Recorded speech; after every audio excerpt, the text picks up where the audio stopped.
All right. I think we're live. Let's see. Ooh, I guess are because my other computer was just talking to me. Cool.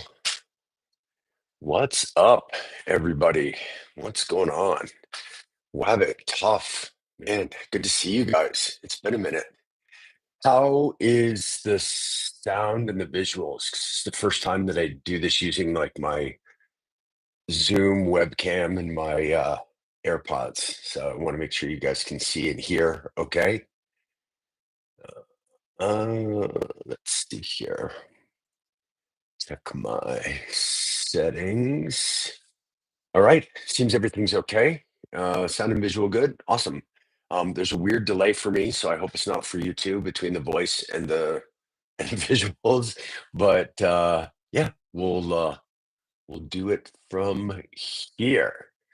So hey everybody, good to have you. Good to be back. It's been a little while since I did a live stream, and that is because I have been kind of all over the place. And that's one of the things that we're going to talk about today, among other things. But yeah, the being everywhere, um, being everywhere, and not being able to be online, not being in the studio has been interesting. So a little crackling. I wonder, let me see if I can edit. I've never used the direct to stream feature from the the old YouTube. So let's see here. Huh. I wonder, maybe I should use, yeah, let me grab an actual mic. See if this helps. We'll deal with the technical difficulties as we go here. Um,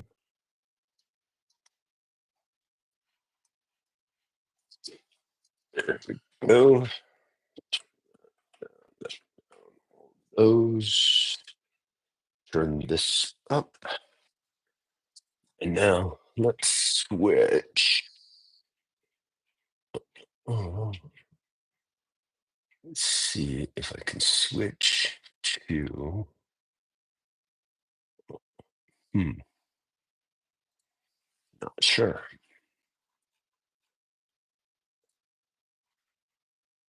Edit details. No. All right. Well, I hope the voice isn't crackling too good.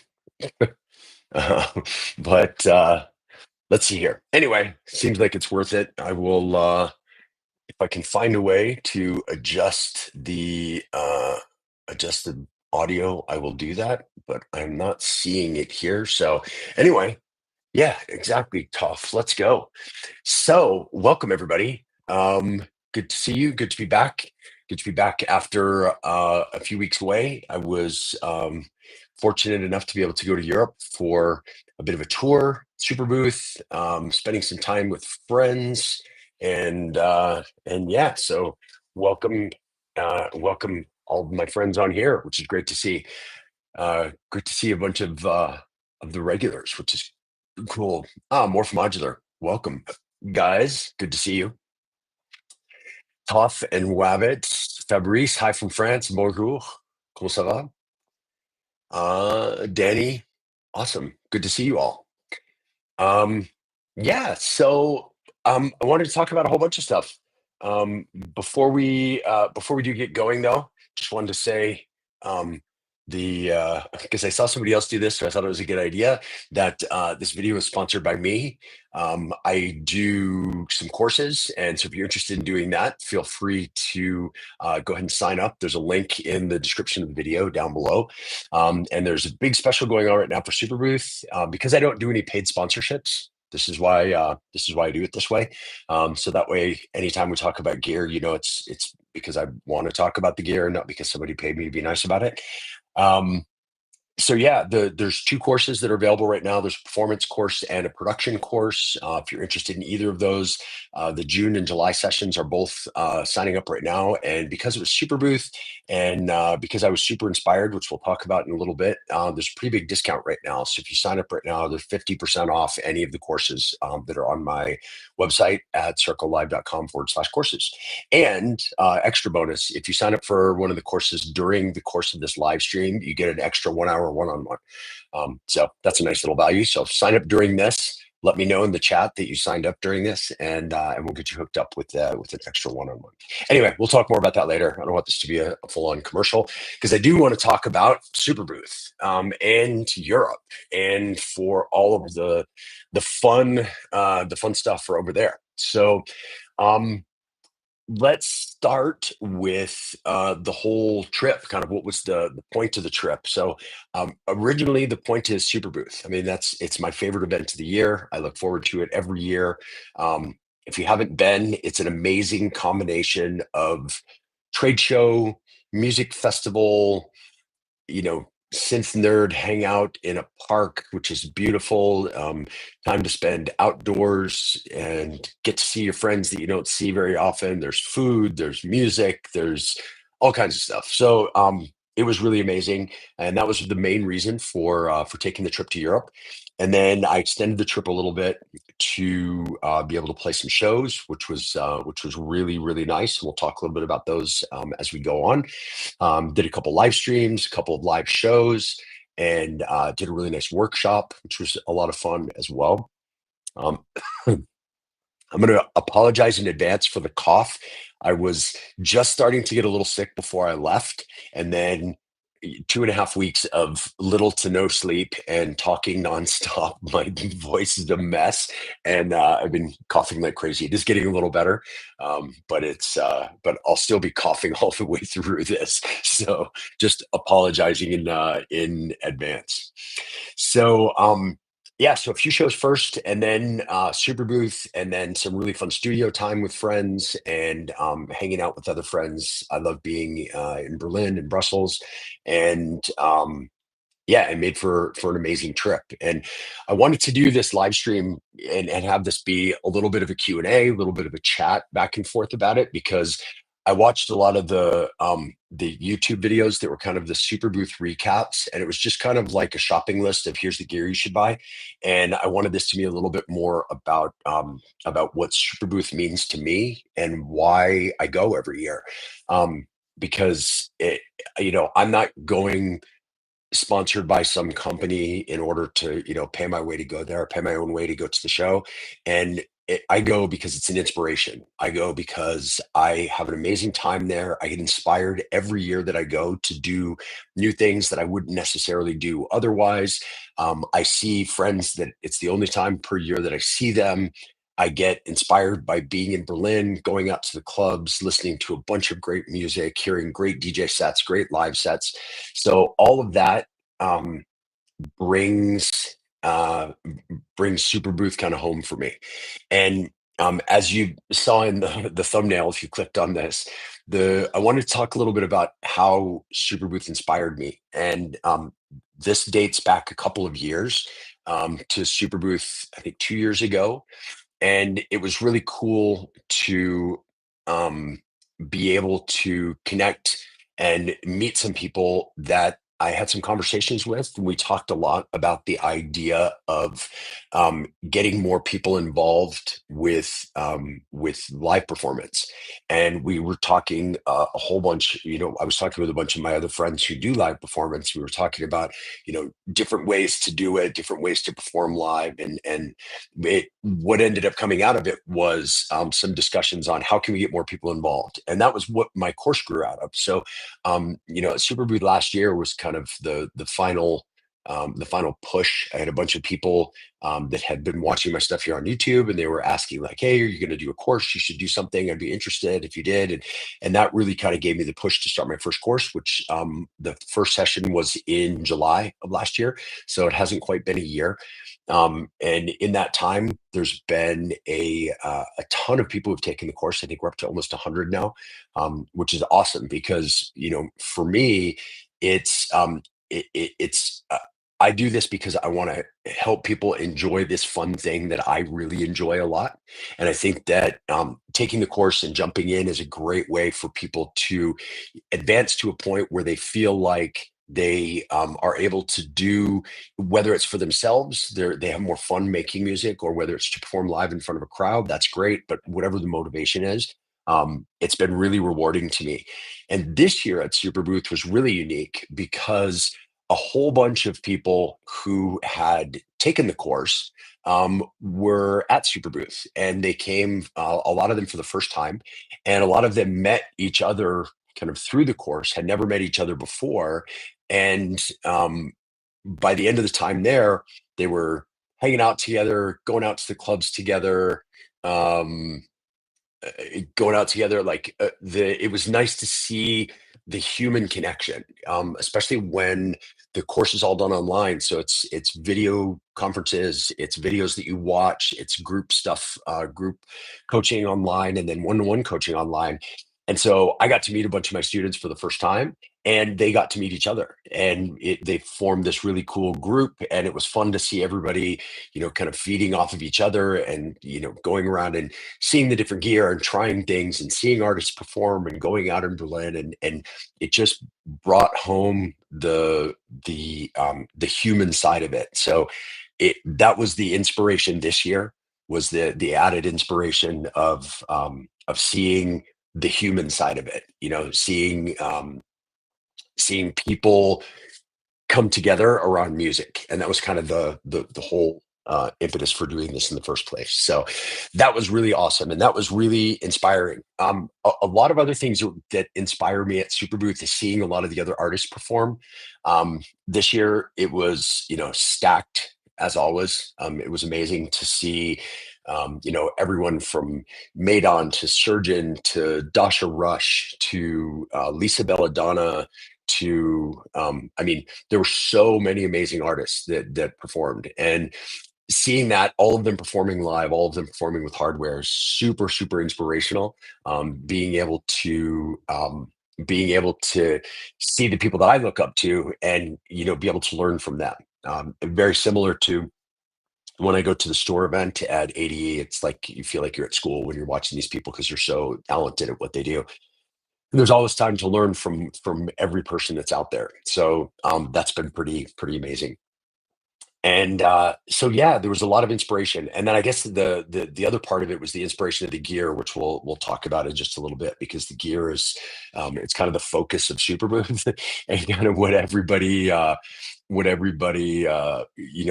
puts together, and the reason why people go in the first place. But it was, obviously the gear is a big focus for everything, and we'll talk plenty about that because there's a lot to talk about. So yeah, the shows that I got to do. First of all, I flew from here to Brussels, and I spent the first few days in Brussels with my friend Oscar, who has the Underdog Electronic Music School channel on YouTube. So if you check that out, it's awesome. He's a great instructor, particularly for Ableton stuff, and he's been getting into live hardware. So we spent about 3 days together in studio. Um, uh, Making music, improvising, playing music, recording music. We recorded a ton of tracks in a few days that we're going to be polishing up and maybe doing something with at some point.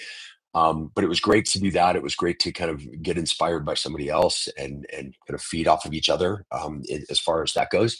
Oscar put out a really fun video on his YouTube channel about that. So if you haven't seen it, sorry. If you haven't seen it, please go check it out. It was cool. It was kind of like a behind the scenes documentary for our time together, which was nice. It was we talked a lot about how we use gear and all that stuff. So yeah, it was a great time. Very inspirational as well. I came away with some really cool ideas for production, and using live hardware in production, which is what the production course is all about. I've been kind of exploring for a few years what's the best way to record, to produce tracks using live performance in a way that the tracks at the end feel like and are representative of live performance, but they also are representative of kind of finished tracks that you know are worthwhile to release. And I think that there's this interesting balance that we walk all the time there um, with if I multi-track in and then I take all those bits and pieces and I use that to make a track, it's great because I've recorded in all those bits. But I find the more I work in the DAW, the more I refine, the more I kind of perfect the music, the more it kind of sucks the soul out of the original live performance. And then if you just record in a live performance and then just master it up and release it, they can sound really sloppy and they don't have kind of the format and structure that you would like them to have because you were just jamming.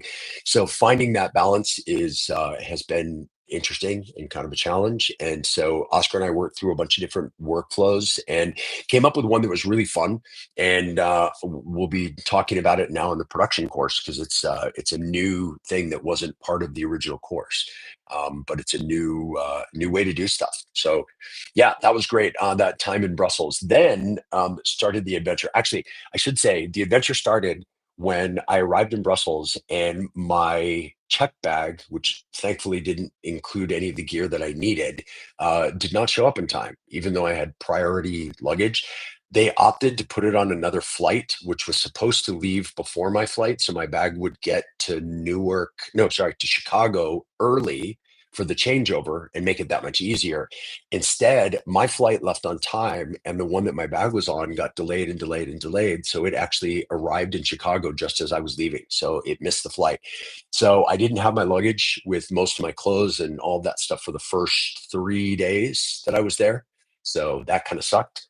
But fortunately, as most of you know, if you've watched any of these live streams before, I don't check my gear. I take it all carry on. This is exactly why, because if my gear wouldn't have shown up, I would have been kind of screwed. Because after my first 3 days with Oscar in Brussels, I took the overnight train from Brussels to Berlin, sleeper train, which was super fun. Arrived in the morning in Berlin and went to meet up with a friend of mine who is a promoter there to do the Meisel outdoor rave for May Day in Berlin. Which, if you've never been in Berlin during May Day, it's kind of like Mardi Gras and St. Patrick's Day and the Super Bowl and everything all in one. There's parties nonstop everywhere. I guess for years it used to be demonstrations and riots, and the police realized that having people be occupied with parties was better for them than a riot. So they kind of started encouraging these outdoor parties and raves and kind of a festival vibe all around the city, which it was. It was amazing. The Meisel guys invited me as their special guest to headline their event. There was about 2,000 people there, which was really fun. We were on a boat in the river performing for all the people on the shore. And the shore was this huge park, and people were spread out all through the park and went back as far as you could see. I posted a few videos of it online, but thankfully there wasn't a lot of videos of it. So everybody was there for the music and into the music. So it wasn't about selfies and taking videos, which was awesome. I loved it. Sound system was great. Had a few technical difficulties as always, which one of the things we talk about in the courses is what to do when things go wrong, because they always do. And some things definitely went wrong technically. So it made for sorry, it made for an interesting adventure. So I played my set there from 7 to 8:30 at night. I got to play the sunrise or sunset set, which was awesome. And then continuing on the adventure, I went straight from the gig right back to the train station to take the overnight train back to Brussels. So I got to sleep on the train 2 nights in a row. First one was good, second one not so good. And got back to Brussels in the morning, went back to Oscars, hung out for the day, kind of got everything ready, filmed a bit more for his little documentary video that he did. And then we went to a spot called Gimmick in Brussels, which is a bar that has a DJ booth for radio, for live stream. So we did a live stream, which was on their YouTube channel, and it's still posted there now. So if you go to the Gimmick, GIMIC, YouTube channel, you can see our live stream. And Oscar and I played an improvised live set together, which was a blast. Um, Tons of fun to play with somebody who's super into techno as well. Yeah, we had a great time. There was a good crowd that showed up for it. It was a little weird because we were inside a glass booth and the crowd was outside the booth dancing. So even though the room was full of people, it was kind of weird because we felt really disconnected. But it was fun. It was it was a lot of fun. Um, Great to have everybody show up. Thanks to Oscar's sister, who brought a bunch of friends, was great, and met some people there from Finland, a bunch of Belgian people who were there, some people that were students. I had one of my students who I met for the first time there, who drove all the way from the Netherlands. She drove like 2.5 hours to come because she had been a student of mine and a student of Oscar's. So it was actually really cool to have everybody there, and yeah, that was a fun one. And then stayed over at Oscars. And then the next day took the train back to Berlin. So I had 3 train trips in 2.5 days going back and forth from Brussels to Berlin. And then once I was back in Berlin, I stayed there all the way through till the end, which was cool.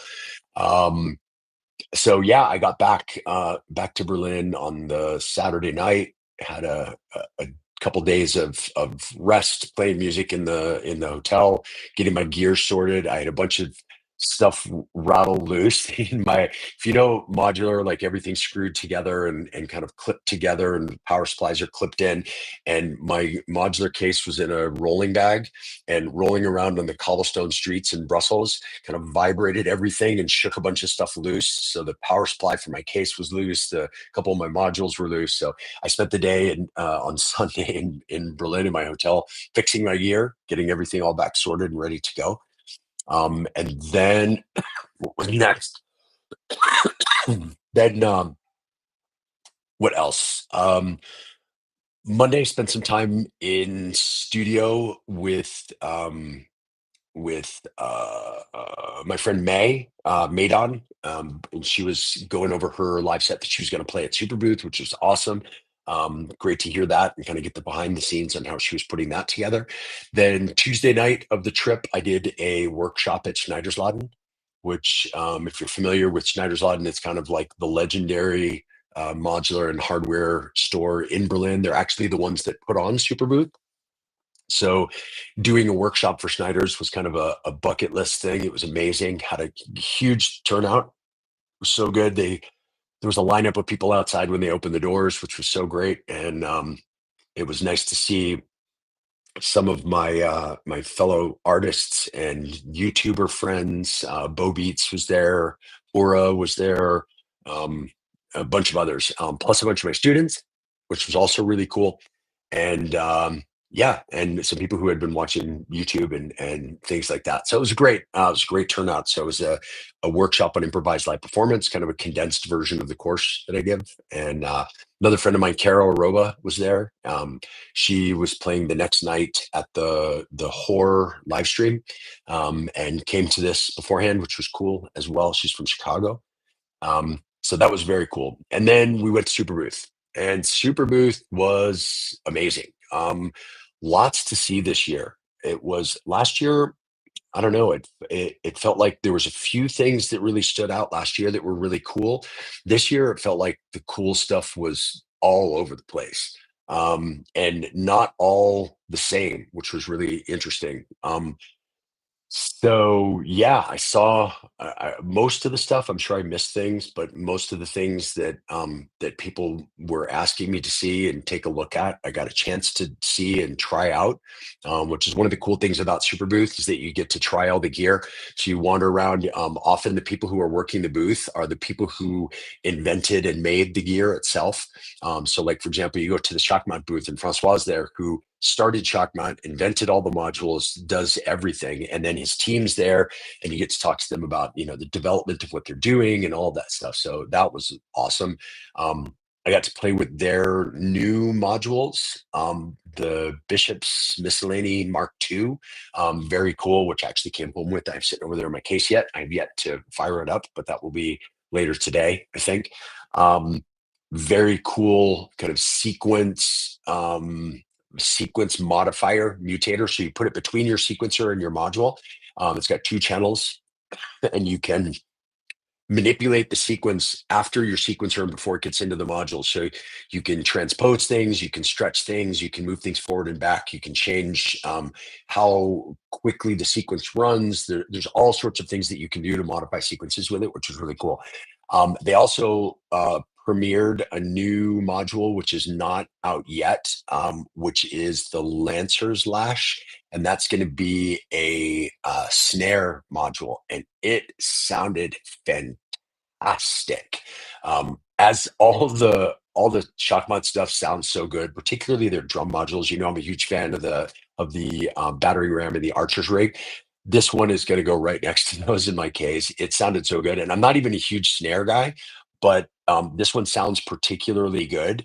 And you can very quickly, as with the other modules, you can very quickly make it not a snare. And so, as kind of a percussive module, it was very, very, very cool. So I'm looking forward to that. Also, the Ballista, which if you've watched any of these streams, you've heard me talk about. I can't wait until that comes out. I played with it again, and it just made me want it even more. It's a super performative FM module. It's a sorry, full voice in one module with envelopes with dual filters. You can do like MS-20 style dual filters. Um, and if you don't want to use the filter side of it, you can put it in low pass gate mode. So if you're interested in that, very, very, very cool module. I also, when I was in Brussels, I got to hang out with the Shockmount guys, and also with the guys at oh my God, what's the name of the company? The software company. Please put it in the chat if you remember. That do the random metal plugin.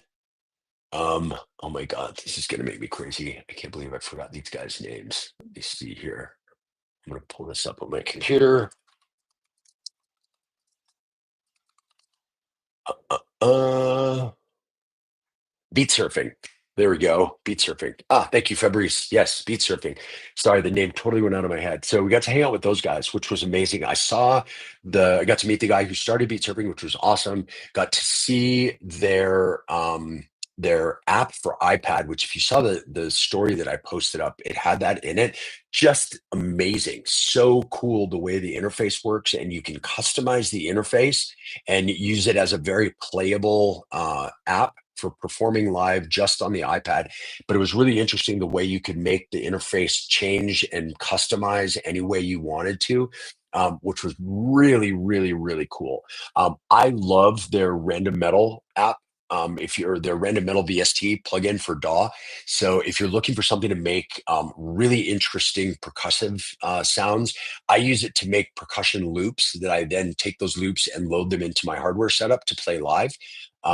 Or create one shots that I can then put into my sequencers and sequence live. Also use it for production as well, but really, really cool. The stuff that Beat Surfing is doing is really interesting. But I have to say their app was really, really cool. So if you have a chance to check that out, I believe it's been out for quite a while on the App Store, and I had uh, never used it at all. So um, so yeah, let's go to the chat here. By the way, I've had a chance that you guys are chatting away, which is great. If you have questions or if there's something you want to ask about from the trip or from Superbooth or any of the gear that I saw, please put this in here. Let's see here. Hey, Laura, one of my students who was part of that group I was talking about, they got to hang out together. That was really, really super cool. Let's see. Anything airbrush? Hey, it was really great to speak to you at Superbooth and Urban Speaker to have a beer with you. Oh yeah, excellent. Great to see you as well.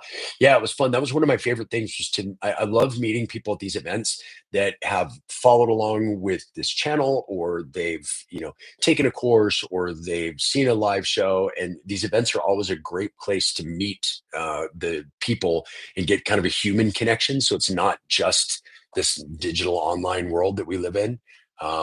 So yeah, amazing. Great video with Oscar. Thanks. Yeah, it was fun.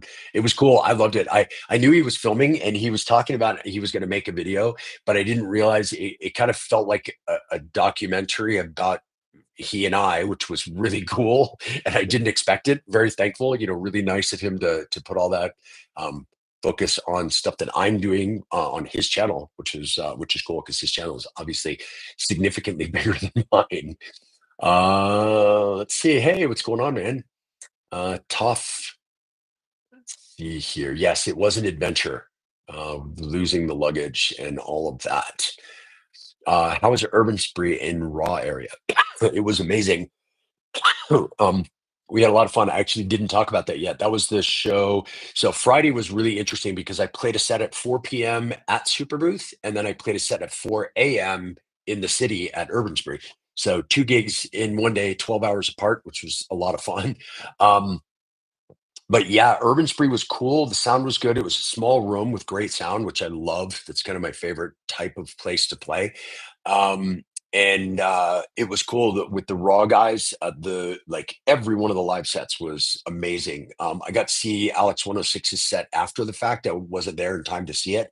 But then I saw Honey Smack play, which his set absolutely killed it. Like he was amazing. And then, of course, Analog Kitchen was stellar as always, playing on his new mixer, which sounded really great. Tomo, amazing as always, like super super high energy. We were joking; it's nice to have Tomo there. So for a change, I wasn't the oldest guy around, but then I get humbled by the amount of energy that guy has. He's got 10 times the energy of the 20-year-olds in the group. Just amazing. His music was awesome. His live performance was awesome. Super kind guy. We had a great conversation and really really nice. It was great to get a chance to chat with him. And then who else? Kim and Jade. Vamp Acid, their set was amazing as well. I ended up playing a live stream for them later on in the week.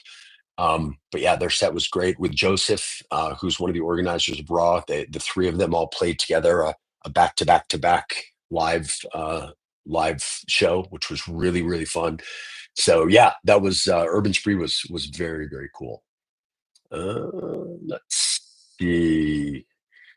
Last live show made on, yeah, her set was great. I know they were filming it. I don't know when they're going to post that on the Schneidersladen or the Superbooth website, but set was great.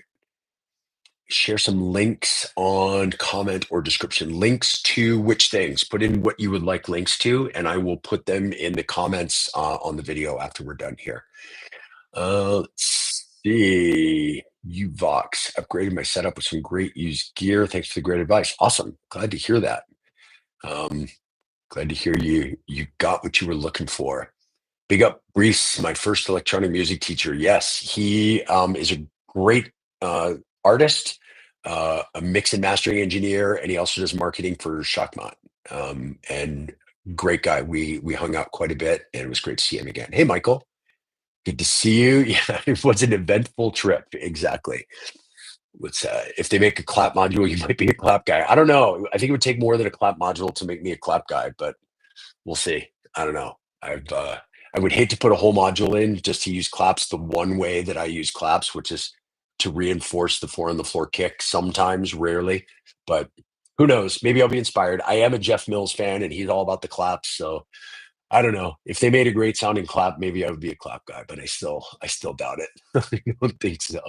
But we'll see. We'll see. Beat surfing, yes. Influenced by Oscar or in line with it? You mean the hangout with Beat Surfing? That was a little bit of both. I had seen their stuff, and Oscar had seen their stuff independently of one another. Got to hang out with those guys individually, and then Oscar and I went to go meet up with them at their space. Oscar shares a studio space with them in the basement of their building, and so they were doing something. I know there's a few French speakers on here, so if you are one of the French speakers, you're probably familiar with a YouTube channel and a live stream that's called Les Sondiers, and it's kind of like Sonic State, but the French language version of Sonic State, where they'll have like 5 or 6 people. They're chatting about gear and what's going on in the music world. Sometimes they go through different types of gear, talk about news in the synth world, and it was cool because at the beat surfing at their workspace that day, they had Les Sondiers there broadcasting live with Francois from Shakmat and all of the beat surfing guys and a bunch of others. So it was cool because I actually love to watch the Les Sondiers, their channel. It's a great way for me to practice my French because I don't get to practice it a lot here. And so it was cool to hang out with those guys. And Oscar and I actually popped in on their live stream. So if you go back and watch that live stream, you'll see Oscar and I we were in another room watching while they were doing the live stream, and they called us in and we came in and just kind of said hey to everybody, which was fun. It was a little weird to sorry, little weird to have like all the worlds collide like that. So we had like Les Sondiers with Shakmat, with beat surfing, with Oscar and Underdog, with the Circo channel, with Bryce, who has his own channel as well. And it was like everybody all together in one room. And so it was really fun, like a super fun group of people to hang out with. So that was a definite one of the highlights of the trip. So, see, Laura, we got so much from being there, meeting like-minded people, of course, meeting you and Oscar. Yeah, it was great to meet you guys as well. And it was so cool to see the way everybody who had been in the course together just kind of spontaneously made this friend group. And they ended up hanging out together and sharing, like, hey, I'm going to this event. Oh, I hadn't heard about that one. Let's go together. Oh, do you have a ticket? How do you get in? And like, it was cool to see them just spontaneously turn into a group of friends. Which kind of makes it all worth it, the course stuff. So part of the course as well is that there's an online group that is only for people who've taken one of the courses. And so it's cool because it's not like your typical, like, I don't know, Facebook page or Facebook group where everybody just shit posts about how bad everybody's gear is and why did you buy that? And, it ends up being this really toxic thing.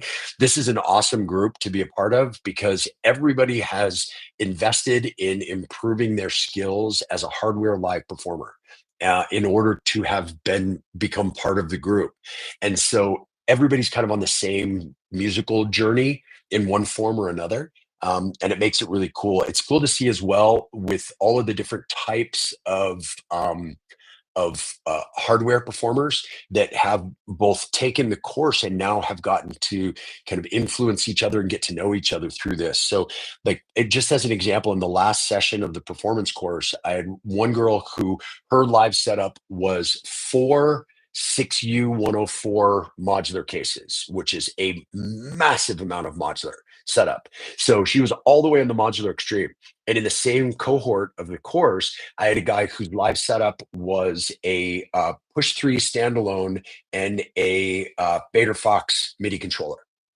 And I've had people, I see Wabbit on here. He does a mix of hardware with iPad, with AUM, with different controllers. I've had, all sorts. Tough, who's in here, also took the course, and he's got all sorts of hardware synths, but without any of the modular side of it, but tons of different modular synths and sequencing them with the Oxy One. And so having all these different types and everybody kind of coming together and realizing that it's not about what gear you have, what gear you use. There's no like modular snobs or DAW-less snobs or whatever. It's like everybody's there to have fun and make music, and the whole point of it all is to enjoy the act of making music, which has been one of the more beautiful things about the course.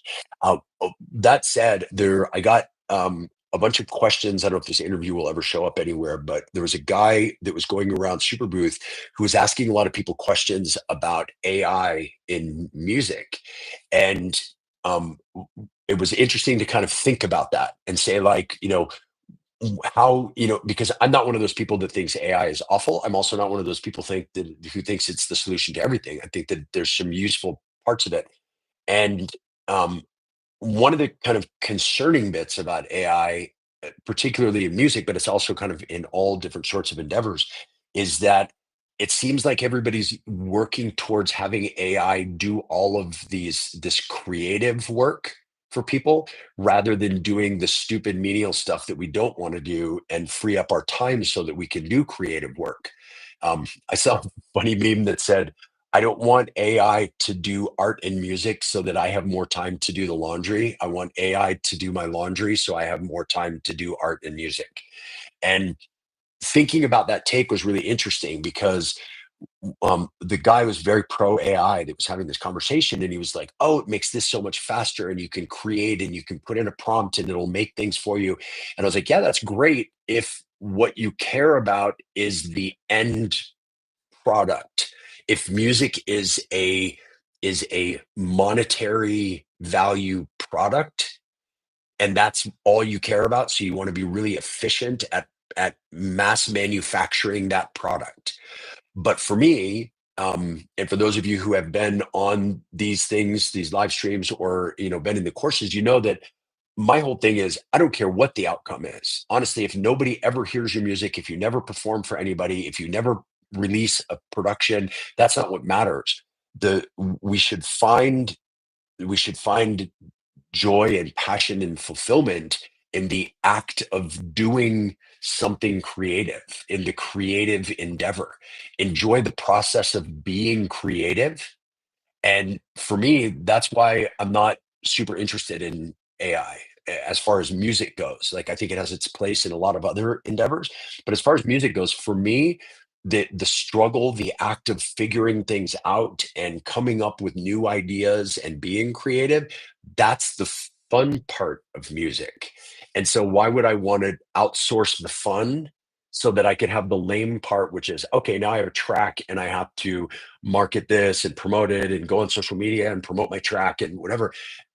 That's like, that's not for me what it is. It's like, for me, the fun is in the art of doing, the act of doing. And if that produces something that people enjoy, wonderful. And if it produces something that nobody ever hears, or if it doesn't produce anything other than music that you like, well, then cool, that's it. Then it was a success. And you're a musician, and you're a successful one because you've taken pleasure in music. And I was having a conversation. If you guys are familiar with Jorb, he has a YouTube channel, Jorb Loves Gear.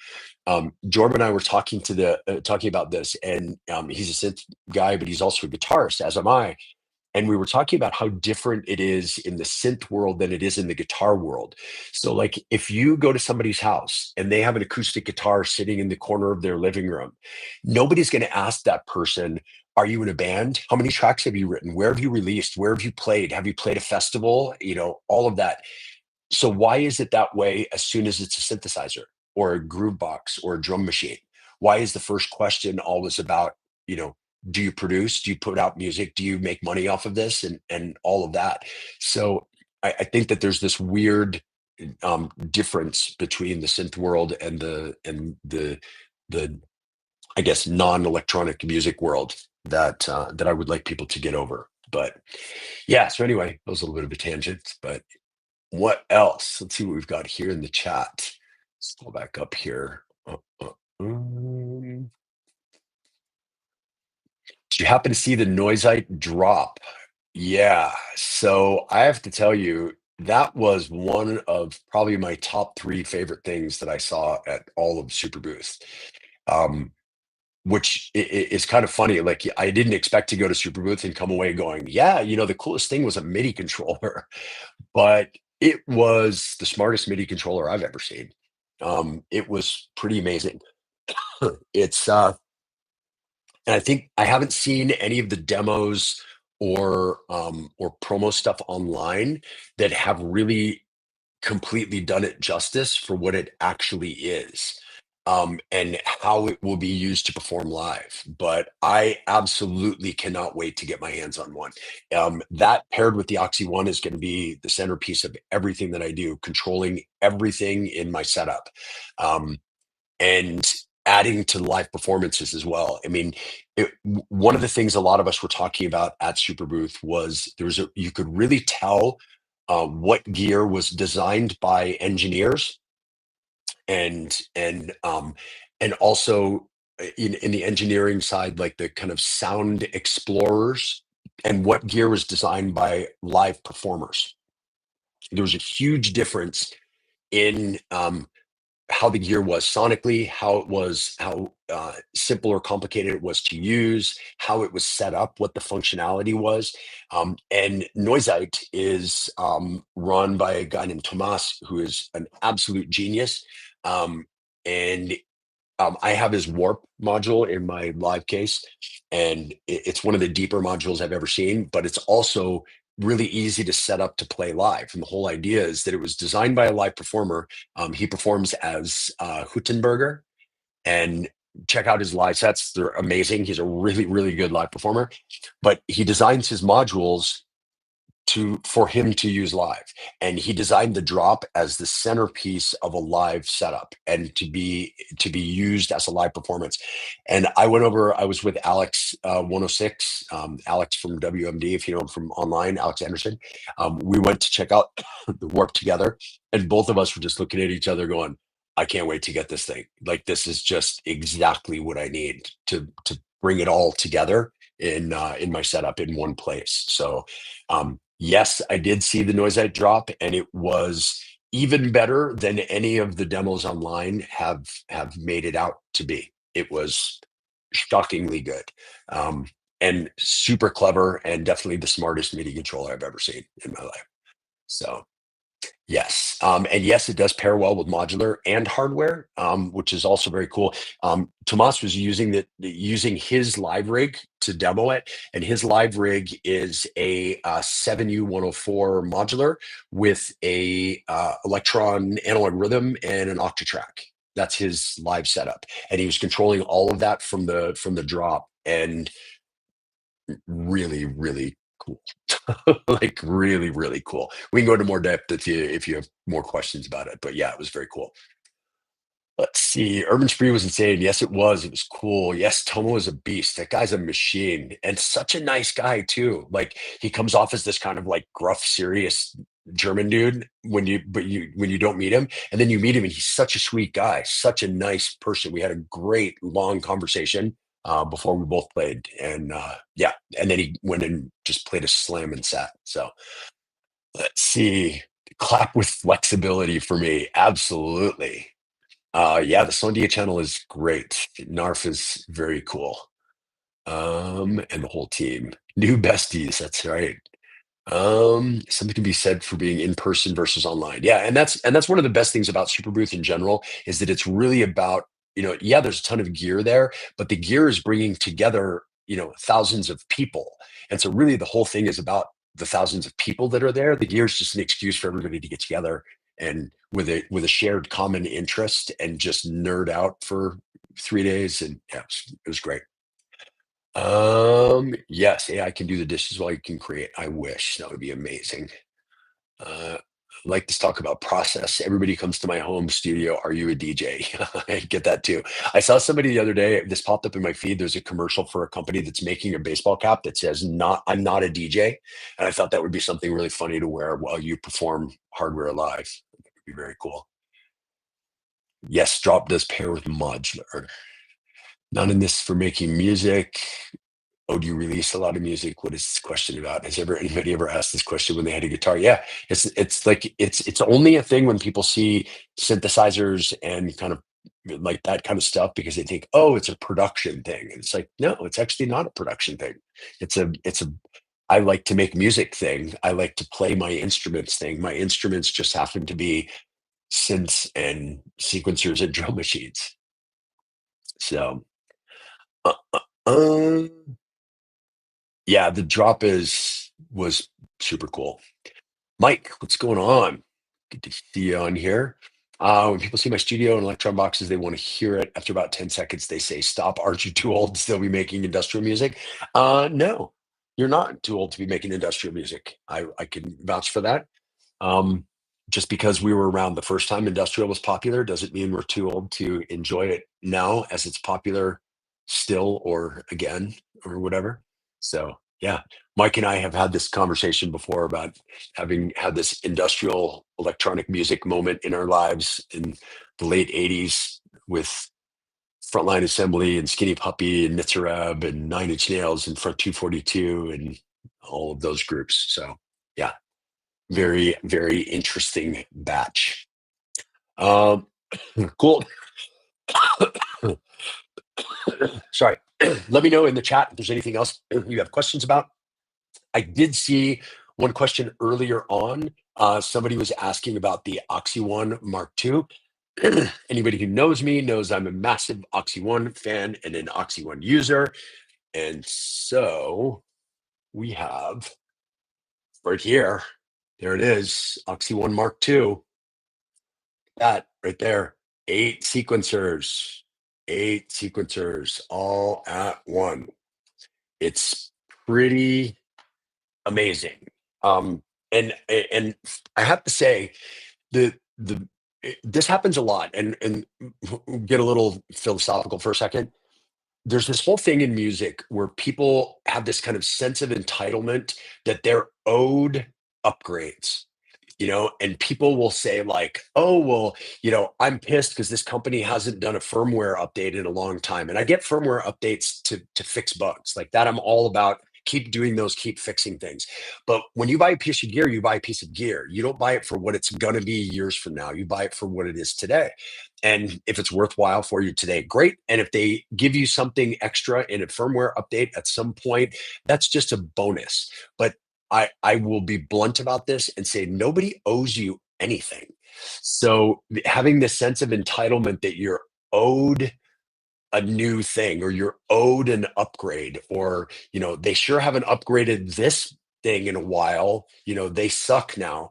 It's like, no, you bought a thing that was amazing and it still is amazing, and nobody owes you shit. So enjoy what you have and don't take this entitled attitude of they better give me something else for free when they have to pay people in their companies to do those things. So anyway, that's my soapbox thing for a minute. Now that said, the second part of that is when a Mark II of something comes out, it doesn't make the Mark One any worse. The Mark One of all these devices, whether it's the Digitact or Digitel Mark One, whether it's the I don't know the an MPC, whether it's no matter what it is, the Mark Ones of these devices don't lose um, functionality just because a Mark II came out. A Mark II may have different hardware, which may allow for different software updates and things like that. But the one of all of these things still does everything that it does. One of the absolutely best deals in the market right now for hardware is the Digitac Mark One because they're so cheap. They're like $400 now, and they're just as functional as when they were $800. They haven't lost any of that functionality. Sure, they don't do the things that the Mark II does, but again, that doesn't make the Mark One any less valuable. So that said, talking about the Oxy One, I will still keep my Mark One, and I'm going to use it in my studio with Ableton, and it's still an amazing sequencer.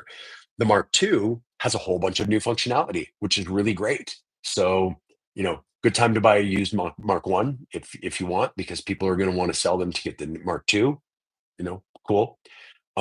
But again, like I said, you don't necessarily have to sell your Mark One because it's not less functional now that a Mark II came out.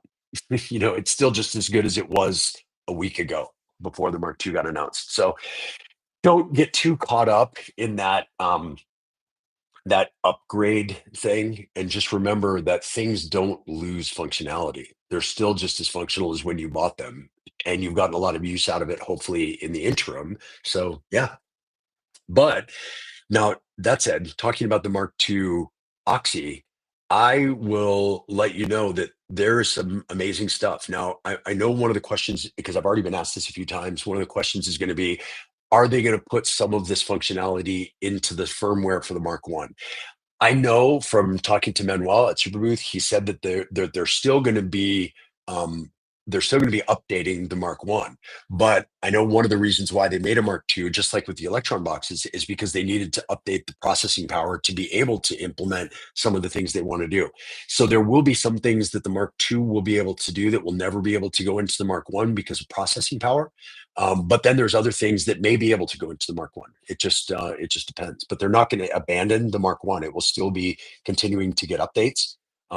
But they're definitely focused on the release of the Mark II now, and getting it out there, fixing any bugs that are in it. So yeah, it's cool. I'm very much looking forward to playing with it. Honey Smack, oh my God, legend! We were just talking about you. We had a blast. Honey Smack absolutely slayed it, and he had me unusual for a techno show. He had me laughing my ass off through his set. It was so funny. He is, I've always known he's a good musician. He's got a great amount of energy when he's on stage, but he is such a showman, and his show is so entertaining and so fun. It was amazing. Like, he's absolutely banging along, playing this cool acid techno and just kind of driving and super, super into it, and improvising and all this stuff. And all of a sudden he like cuts out the music and he's like, "Hey, I'm parched up here. Can somebody get me some water?" And then he puts the music back in again, and like he killed me. I was laughing and having so much fun. Your set was absolutely a highlight. So thank you very much. It was amazing. If you ever get a chance to see Honey Smack, absolutely go see him play live, because it was a blast. It was super, super, super fun. So anyway, that was one of my highlights, was getting to see it. There were a lot of highlights in that show. Everybody played great sets, but no one's was as much fun as Honey Smacks were. They were all fun, but none of them were as fun as his. His at a whole other level of show and comedy that absolutely blew me away. Like, it was a blast. And in the techno world, people can take themselves pretty seriously, and it gets annoying sometimes. So to see somebody have so much fun with it was an absolute pleasure. So thank you, love what you do. You were amazing. So anyway, talking Oxy, um, if you have any questions about the Mark II, definitely let me know. I'm checking it out and getting to know it. I'm going to do another live stream this weekend. This one was just because I wanted to get out there and talk about Superbooth. But I'm going to do a live stream this weekend that's going to be deep diving into the Mark II. I didn't get the new HDMI cable yet, so I wasn't able to kind of set it up to my rig the way that I wanted to. But that's actually supposed to be arriving while we're on this live stream, so I'll be able to connect this right after. Which that's a great thing for me to actually jump in with a couple of answers to questions. Um, the questions that I had already gotten asked about the Mark II. It is compatible with the split from the Mark One, and it is compatible with the pipe from the Mark One. The only difference is the HDMI cable that connects it to the pipe is now, instead of micro HDMI on the Oxy side, it's mini, so it's the larger size jack. Which is great. They're a lot more stable. I know there were some issues with them breaking, and so um, this will be great. So that's why I had to get a new HDMI cable. But that will allow me to just connect right into my pipe that's already patched into my modular case.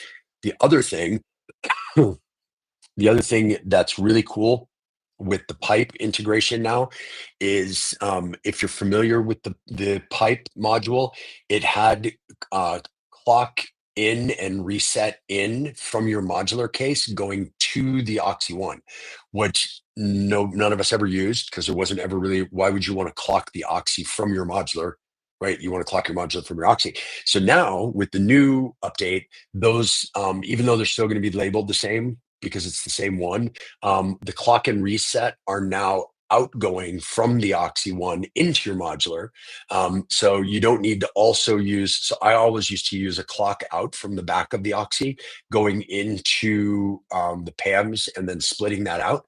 So this is a great way to get a clock into your case without having to have an extra cable. So one less cable to have to worry about. So that was cool. So the split and the pipe both work with the Mark II. Now the split, you have to, if you go into the settings, there's a setting that asks if you're using the split V1 or the split V2. If you use the V1, as just because, as obviously they can't change the number of hardware outputs, so it still gives you three MIDI outs, so 3 times 16, so 48 channels of outgoing MIDI. If you use the split Mark II, that takes full advantage of the Oxy One Mark II, which gives you 6 channels of outgoing MIDI. So basically 96 channels total of outgoing MIDI. So 6 separate full MIDI paths, which is amazing. Now everybody's like, "Oh my God, 96 channels. Why would you ever need that?" Well, the reason you need that is because there's 8 sequencers in the Oxy. Each one of them has 8 mod lanes. So LFOs and velocity and all different sorts of modification signals that you can send out. So now you can send those out via MIDI to a whole bunch of different destinations. So if you're in the modular world, you'll want MIDI to CV converters so that you can then send all that modulation to your modules via CV. You can go MIDI into the case and then CV out to your modules. But if you're in the hardware world, so somebody like Tough, who has a whole bunch of different synthesizers controlled with an Oxy, you can send 96 channels of modulation out to all of those things. So you can do LFOs in the Oxy that you can draw in, and then you can send those out to a synth that may not have an LFO. And so that way you can send out multiple channels to multiple synths because you've got 96 channels outgoing. So it's the the functionality is way more useful than you might think. Sorry, mouth getting dry again. So yes. So anyway, that's it. Let's see. New split, I believe, yes, 96 MIDI channels. It is bananas.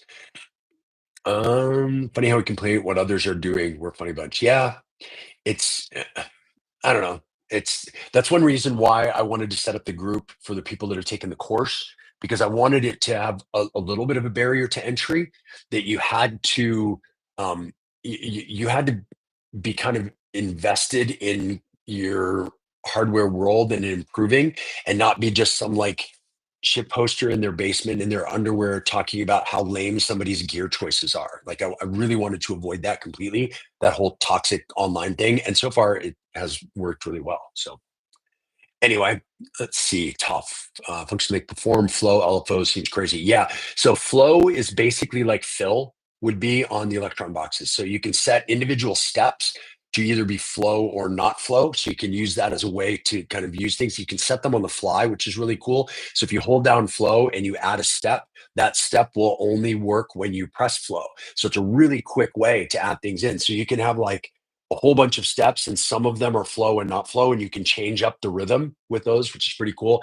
Then you can add probabilities onto that, which is another cool thing. So it only happens when you do flow, and then when you're doing flow, it only happens 30% of the time or whatever. So you can do a lot of really cool kind of randomization, which is really, really awesome. Um, and the performance modes are really cool. I'll go into those this weekend because I need to spend some time learning them.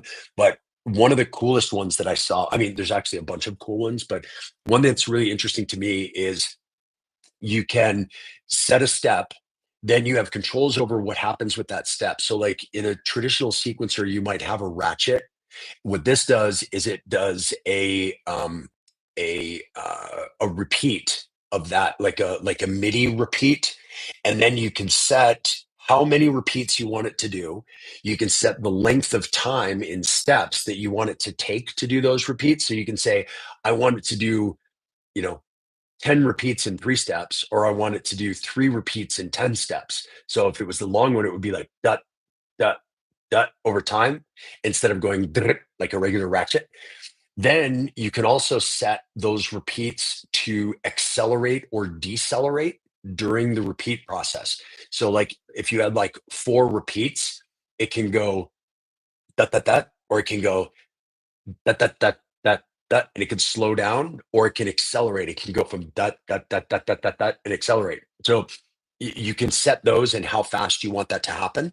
Then you can also set it to increase or decrease velocity while it's doing that. So you can make things swell, or you can make things fade away as they do those repeats. And then what's cool, if you've done that on a step and you do copy and paste, all of that goes with it in the paste. And then you can go in and make a modification to it there. So you can really quickly create these really intricate rhythmic patterns, which is very, very cool.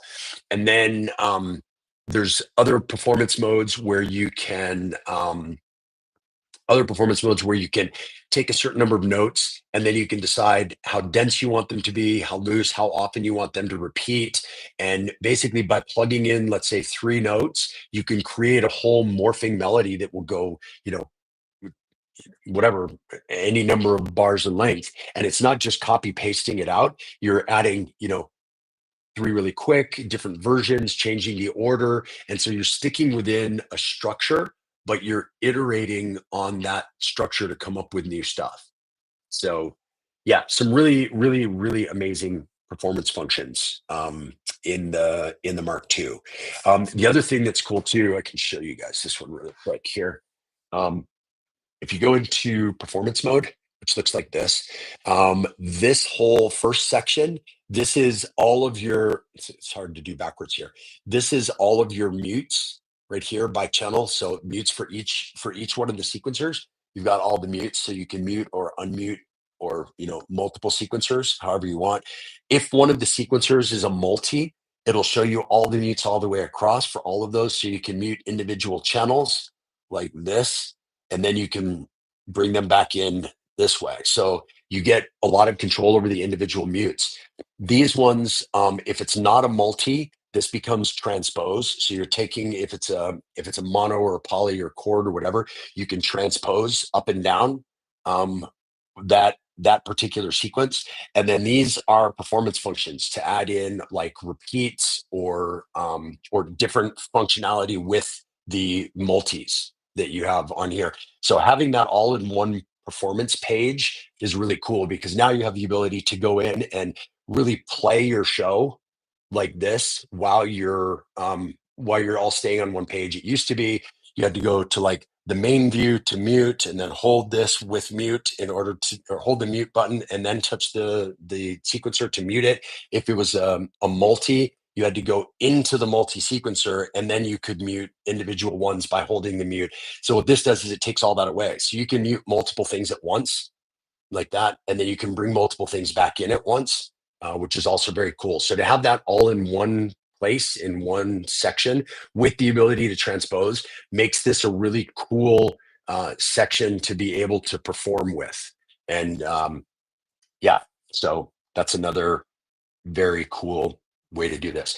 Then also the arranger mode now is pretty cool. I haven't I haven't looked into the song mode yet because I never really used song mode. But what's cool with this is obviously multiple sequencers. So you've got multiple things. So you can save individual individual patterns within that, and then you can launch them from here. So you can launch multiple patterns to play, together, which you could do the other way, but you only had four sequences to do it. Now you can really spread things out so that you can have, it doesn't just have to be all or nothing. Like if you have a multi, it was all or nothing. It was the only way to get more in there. So there really, again, going back to what I mentioned before, gear that's designed by live performers feels like gear for live performers. And that was a big thing with this one. Is Manuel's a live performer, and so he really made it to be very um, useful for people who are playing live. So yes, yes, yes. Sorry. All right, let's go back in here. Do, do, do. MK2 should be better in the dark too. Yes. Upgraded the buttons. They upgraded the backlight too, and you've got a lot of control over the backlights now. Yeah, so it's really nice now because you can have a dim backlight on the buttons, so just enough so that you can see them in the dark, and then you can have the other buttons be brighter, which is pretty cool as well. And the screen's a little bigger as well, so it's a little bit easier to see, and there's more stuff in it. So, hey Toby, what's going on? See ya. Patricio mode looked like it will be easier to program. Yeah, I guess it will. I'm not a big user of that, but should be, I guess. Um, let's see here. Yeah, what a work realized by Manuel. Yeah, he is a machine to be able to put this stuff together. I would say that he and Tomas from Noisite are the two like mad scientists in this world of gear right now, because they're both doing all the coding themselves, and Manuel's doing it for multiple devices, supporting other devices, doing upgrades, designing this new product, all of that. Tomas is doing the same, updating things with the warp, creating the software, writing all the software for the drop, designing the hardware for it, and getting that all put out. And Tomas also does coding for Droid, for the Droid modules from Dermamet to Machina. And so he's coding for other people as well as designing his own stuff. And so yeah, lots of work goes into these things, and these guys are amazing. So it's big ups to them and all the work they do. So let's see. No need to snapshots anymore. No, exactly. You're able to actually play it. Still needs to know my Oxy One Mark One, but I know with the certainty that's the tool that can get me where I want to go in my performance. So I pulled the trigger on Mark Two. Yeah, and like I said, the Mark Two doesn't make the Mark One any less functional. And it's been functional enough that I've been using it to play live for the last like 4 years now. It's amazing sequencer. This one just offers some new options, and it's a new way to iterate on my live performance and come up with new ways to play live. It was cool because over the last few years, all of the updates, or at least a lot of the updates to the Mark One Oxy, were like quality of life updates for functionality of how to make things happen in an easier way, and then a lot of new not of new sequencers. This one feels like all of the major upgrades are really focused on the performance aspect and writing things, iterating, using randomness in creative, clever ways. So it's not just wild randomness, but it's randomness within a certain amount of control. So yeah, it feels like that was really his focus for this, which is it's been so far a pleasure to use in the short time that I've used it. So, but then he also did do some quality of life things. So like, let's say you're on a page and there's multiple levels to the menu, then the page button blinks here, and then you don't have to like shift and then keep hitting that button. You can just toggle through pages just by pressing the page button. So like little things like that that make it much faster and easier to use when you're playing live. So you can do things really quick on the fly in a live performance. So yeah. Hey James, what's going on? Good to see you here. Good to see you. Glad the travels went well. Thank you. Yes, they did. All right. Um, so let's chat about a couple other things. So I mentioned I did the Meisel show in on May Day in Berlin. I did the Gimmick live stream, then the workshop at Schneidersladen. Then on the Friday of Superbooth, did the show for the 499 reality guys in the circus tent at Superbooth, which is cool because it's kind of like a club inside a circus tent in the middle of the woods, which was really fun. A lot of people showed up. It was great. A lot of my friends were there. It was really fun. It was a fun set. I played my set, and then Oscar from Underdog was going to play afterwards, and we ended up overlapping our sets for about 20, 30 minutes. So it was cool. Like I was playing mine, he came and joined in with me. We played together for a while, and then I stepped out, and he continued on doing his thing, which I felt was a really fun way to transition. So I enjoyed that a lot. And then that night played the Raw Industries Kitchen Club party at Urban Spree, which was tons of fun. Great to see everybody. Great to hang out. Everybody. Urban Spree is a cool spot with this big outdoor area of picnic tables and lots of German beers flowing, and it was a good time. And then let's see, that was the Friday night. Then Saturday night after Superbooth, I did the Funkwork live stream. So if you go to I think it's Funkwork stream on YouTube. I think I'll put links to this in the comments. But you can go check out that live stream, which was a ton of fun. Kara Roba from Chicago played that as well. RMM, Robot Man Machine. My friend Rob, who's also from Chicago, he also played that live stream. There was a fun interview that I did with Jade with Vamp Acid, and yeah, it was a cool one. It was a fun one. It was a few late nights. I finished up at Urban Spree, and by the time I got home and got sleep, it was about 6 in the morning. Slept from 6 to 10 and went back to Superbooth for the day. Then that night, went straight from Superbooth to go do. I went to dinner, took a shower, went to the live stream. The live stream again, I performed from like 4 to 5:30, and then interview, and then got home about 6:30 again. So it was like a lot of late nights and early mornings, but totally worth it. And it was a lot of fun. Yeah, made the whole trip worth it, and look forward to going back. I have another tour over there starting to take shape for later on in the summer. So excited for the next trip, the next visit. So let's see here. Need more live Circo Torque. Yeah, that was fun. Torque is Oscar's name that he performs under. So yeah, it was a ton of fun. Thanks for sharing your stories. You're welcome. That's why I wanted to do this. I think we talked about this in the courses, but it's something that people don't talk about a lot, like the other stuff. Everybody wants to talk about the gear and the tech specs and the tutorials and whatever, but just being able to talk about the kind of the behind the scenes and travel and luggage getting lost and crazy train trips. And when I didn't mention it when I was going back from Brussels to Berlin, the morning after the gimmick one, and it was a daytime train. I had this great train that had one stopover, or like one change, all the way from all the way from Brussels to Berlin. And like 5 minutes before the train was scheduled to leave, we're all on the thing waiting for everybody, or waiting for the train to show up. And they came across the thing that our train was canceled.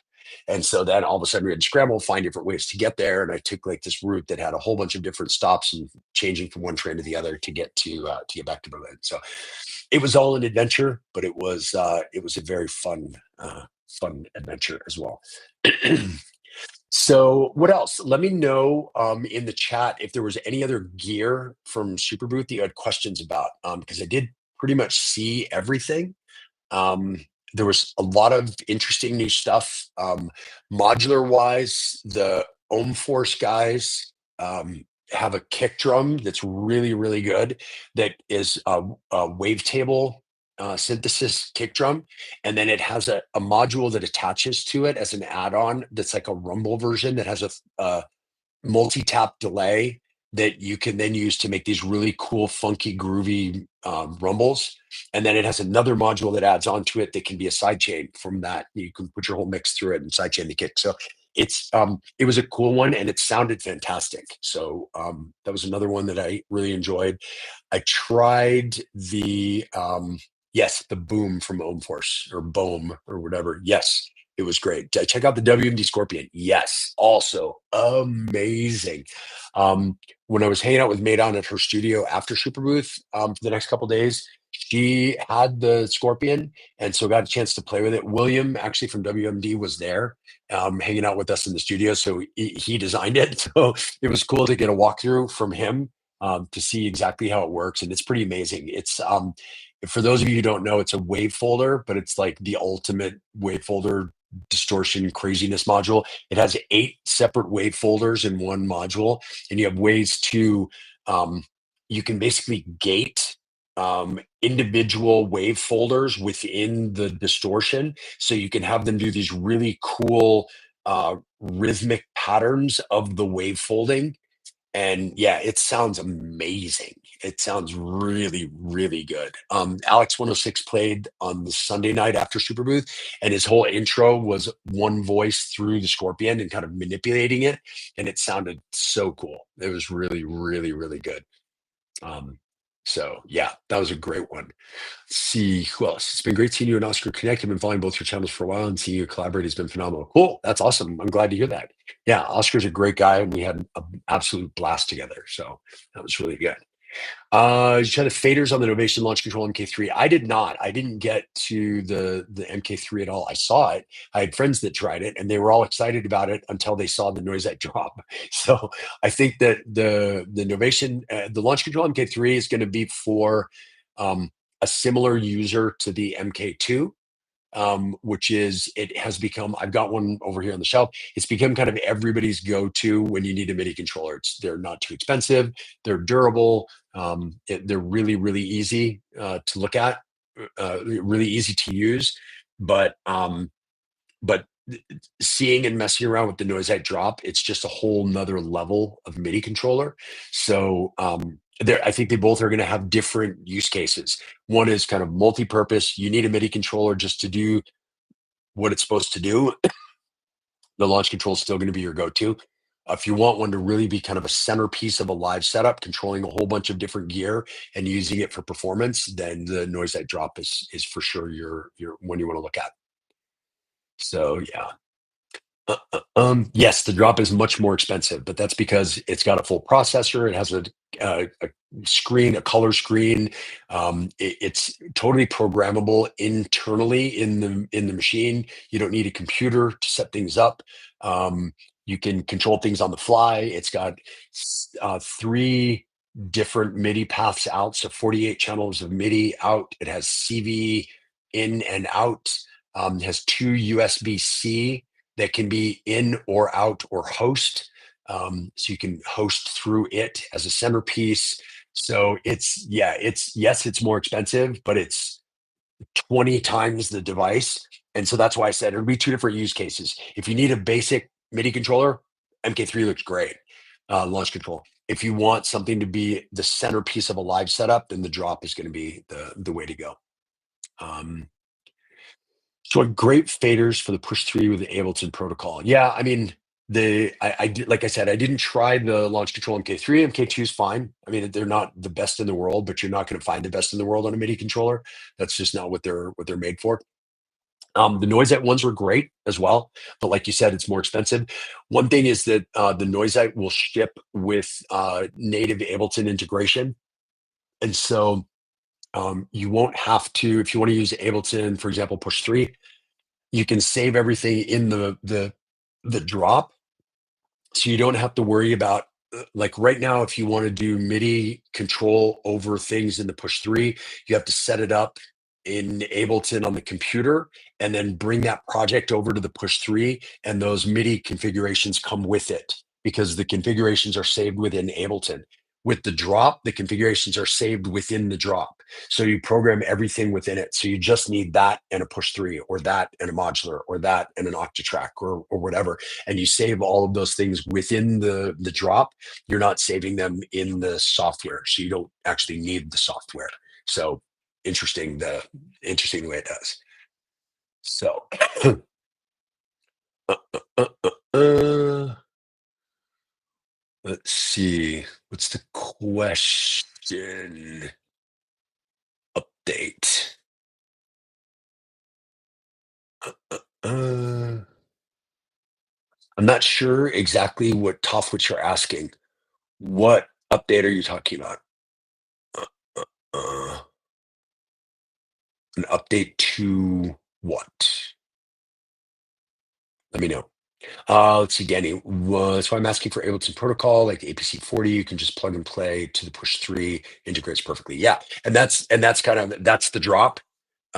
But where and the drop is not necessarily just for Ableton. It's going to really shine for people that are using multiple different things. So if you have, a bunch of different synths and a computer, and maybe a sequencer that has multi-tracks and a modular, all of those things can be centralized in one device with the drop, which is not really possible with the launch control.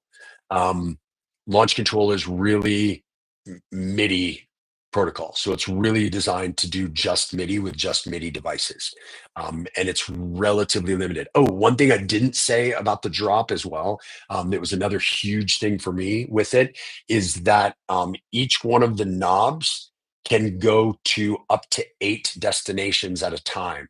So basically, every single one of the knobs on it is an 8 destination macro that can be put together and used as individual things. And then those macros can be controlled by the scenes on the drop. So let's say, for example, like if you guys are familiar with the EasyBot templates in the Octatrack, the way that works is the ability to turn those individual scenes are basically macros. So you can say, I want all of these filter cutoffs to be controlled in this one scene by the fader. In the drop, you can do the same thing, only you can say, I want the filter cutoff in these 5 different devices and 3 different filter modules within my modular case to all be controlled by one master cutoff in the drop. And then you can say, I want that to be part of this scene this way and this other scene this way, and then you can use it that way. And with the drop as well, you're when you save those scenes, those kind of scenes are like snapshots of parameters of the knobs and faders. When you save a scene and then you want to go to another scene, you can either just go directly to it by selecting a new one and it'll switch over, or you can select, there's a function where they will morph from one scene into the other scene at whatever speed you set this knob at. And the knob will say, like, the this particular parameter is in both scenes, so it will morph it slowly from one parameter to the other, and it will do that for all of the parameters within that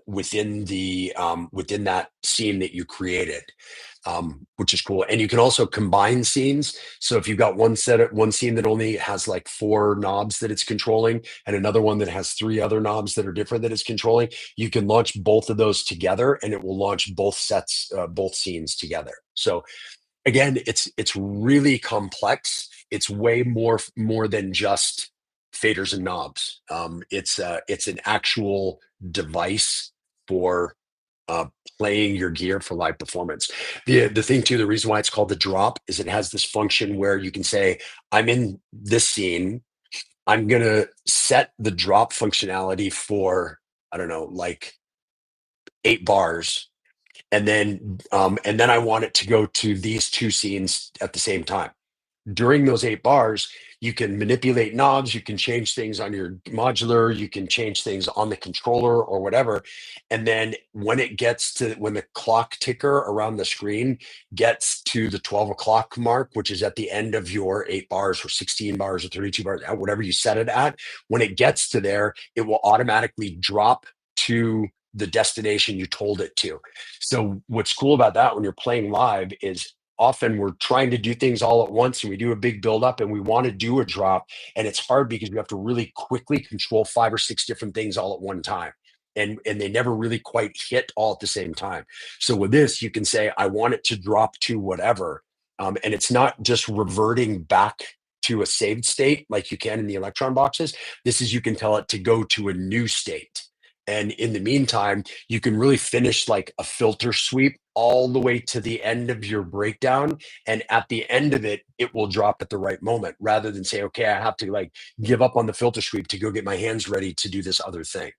So again, it's a real live performance tool. It's not just a MIDI controller. So I would say definitely, depending on what your use is, that's why you would choose one or the other. So let's see. Sequencing on the drop. There's not really any, although Tomas did kind of drop a little secret that he is going to include in the first firmware update of it, the ability to use a group of the knobs as basically a DFAM style sequencer. So like an unquantized pitch sequencer, so you could activate different steps, and then you can turn the knobs in order to have that work. So you'll be able to send that out to a device just as if you had the sequencer on a DFAM, which I think is pretty awesome. So yeah, let's see. Huge details. Yeah, there's a lot of detail that went into this.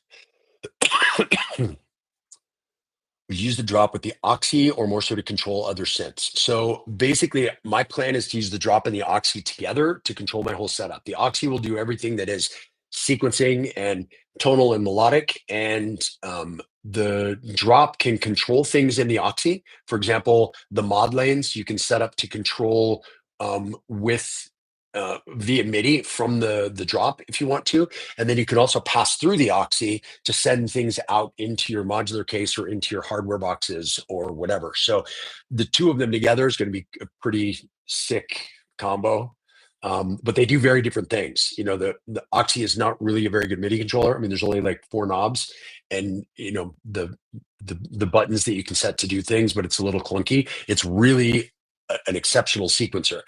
The drop can do a little kind of clunky sequencing things, but it's really an exceptional MIDI controller. So I think they would work really, really, really well together. I don't think it would be an either or thing. I would think it would be a both thing. Let's see. The more features, amazing. Yes, it is. It's cool. Um, MIDI scene is crazy too. Improvisation, can't imagine the flexibility. Yeah, and the other thing that was really interesting too, again, because he's a live performer, making scenes on the fly was pretty badass. Like it was very, very cool. Super fast. Just once you've got things set, you can just say save scene, and then you can move on to something else, modify, and then you can have that scene as a destination for later. So it was very, very quick to use. Drop was pretty neat. I was thinking about doing something similar using the modular Intech Studio controllers. Wow, that would be a massive project to get it to do anything close to what the drop is doing. But I get what you mean. Mm, yeah, so you could make snapshots and crossfade between them. Um, Also, very small fraction of what the drop does is that kind of morphing function. But the cool thing is it's not just picking two things and morph between them. You can have it morph from one scene to three destinations and say I want, or two or five or however many.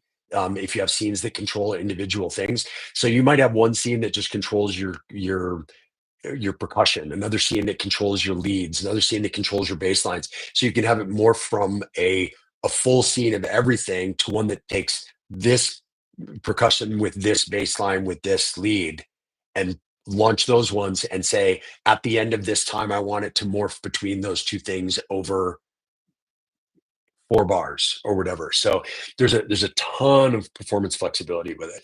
Crazy, crazy. Let's see. Did you see any new modules that you have to have? Polymaths. Yeah, polymaths was cool. Maths is one of those that everybody has just to have. I have it in my studio case. Mostly for me, I'm looking for modules not for sound exploration and sound design. I'm looking for modules for performance. And the maths is not a great performance module. It does a lot of things that you don't need for performance. And the things that it does that you would use, you can do with a much smaller module because it's huge. So it's not the best. Polymaths is definitely an advanced version of it and has a lot of new functionality. I think for sound designers, Polymaths is going to be amazing. And for producers that are looking to create some really unique sound design and some really creative modulation, it would be very cool. Modules that I saw, um, I don't know. I mean, like I mentioned, the that Bohm kick drum from Ohmforce was really cool with the two modules that go with it. I'm a big fan of David Castellani's sequencer, the Precision Disruptor.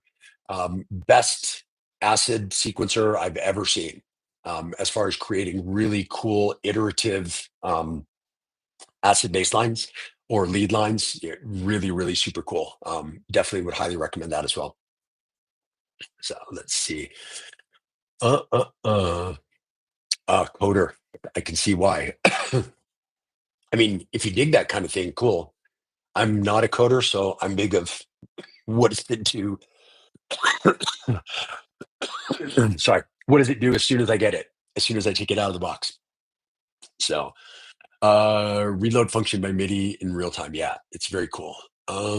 James, how about drop versus rotor control? Apples and oranges. Rotor control is basically a non-fader, very advanced version of a similar use case to what you would use the launch control for. So you've got a lot of different scenes. You can go through them and you can use it to control a bunch of different devices. You have a lot of control over the knobs to make them configure in different ways. So you can make them like smooth sweep. You can make them kind of click through parameters. Um, the roto function is really cool because when you switch to a new scene, it automatically puts the knobs in the right position. So it gives you some great visual feedback. Um, Again, if you're controlling a bunch of gear and you want to toggle between pieces of gear to be able to use different stuff, very cool for that as well. For me, the roto control, I would use that before I would use the launch control, just because the launch control I would use, I have a Mark II and I'll still keep that if I need faders. Um, but the rotor control I think is a lot more flexible as far as using it in a lot of different things. I would love a rotor control for the studio, because of its integration with Ableton. Like you open up an Ableton plugin and the rotor control recognizes it and automatically populates all the parameters.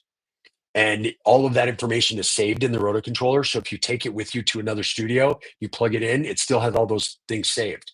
So it automatically knows how to use Ableton, because like the drop, it's not saving in the software, it's saving in the MIDI controller.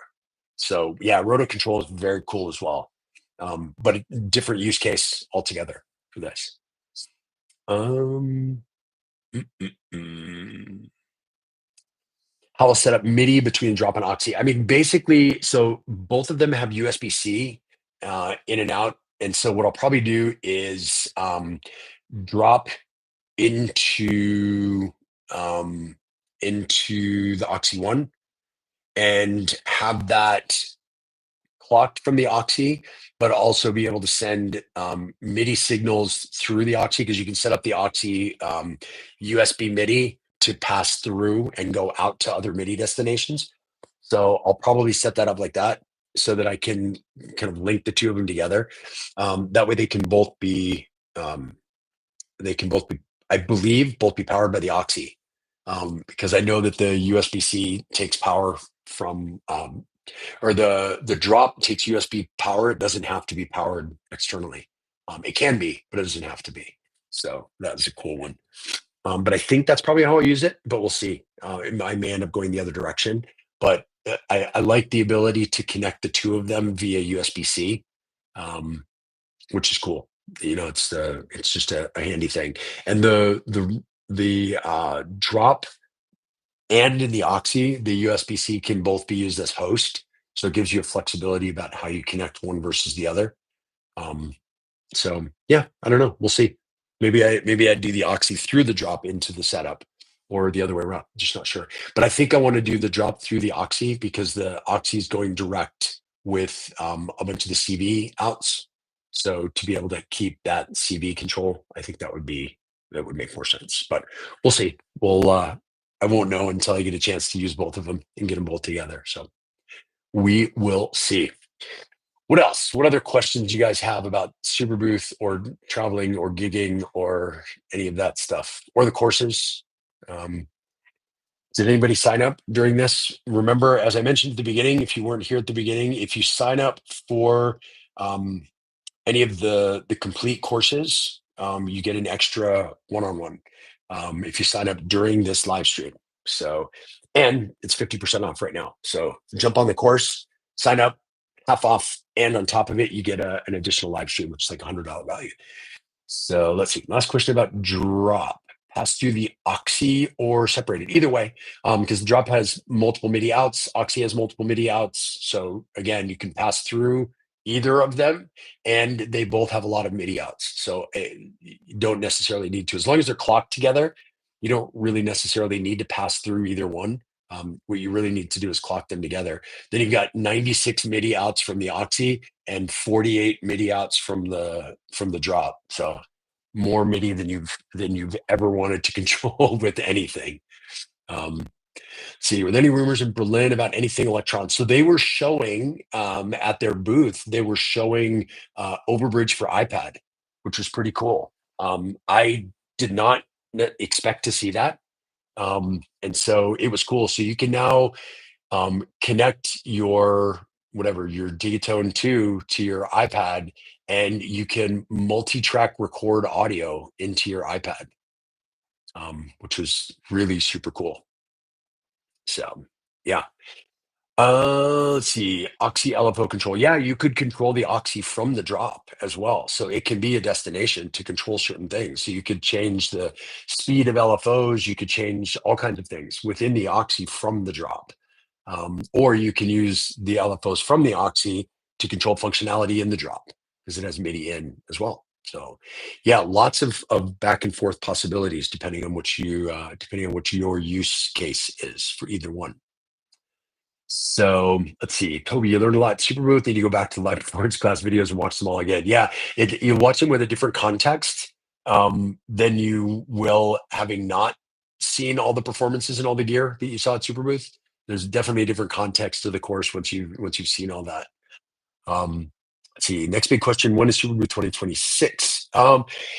So it's generally almost always this year was actually, I think, at least a week earlier than last year, if not 2 weeks, I think. Yeah, so it's always in it's always in May, but I think last year it was like the 20th. So I think it was at least 2 weeks later. I don't remember, but it's May sometime. So yeah, they'll announce, I don't know, by the end of the summer, they usually will announce the official dates for next year. And the tickets will go on sale and all that stuff. So yeah, keep an eye out.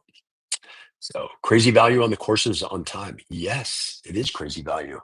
So what I'm doing right now, as far as the discount on the courses, on all of the courses, which also includes the uh, uh, uh, uh, um, which also includes the video courses. They're all 50% off right now for the first 5 people who sign up for each of the courses. And then after 5, the discount drops to 40% for the next 5, then 30% for the next 5. So trying to fill those up right now, trying to do a big push since I didn't have a course this month. Tried to do a big push for the next 2 months. So June and July are both open. You can sign up for either one of them.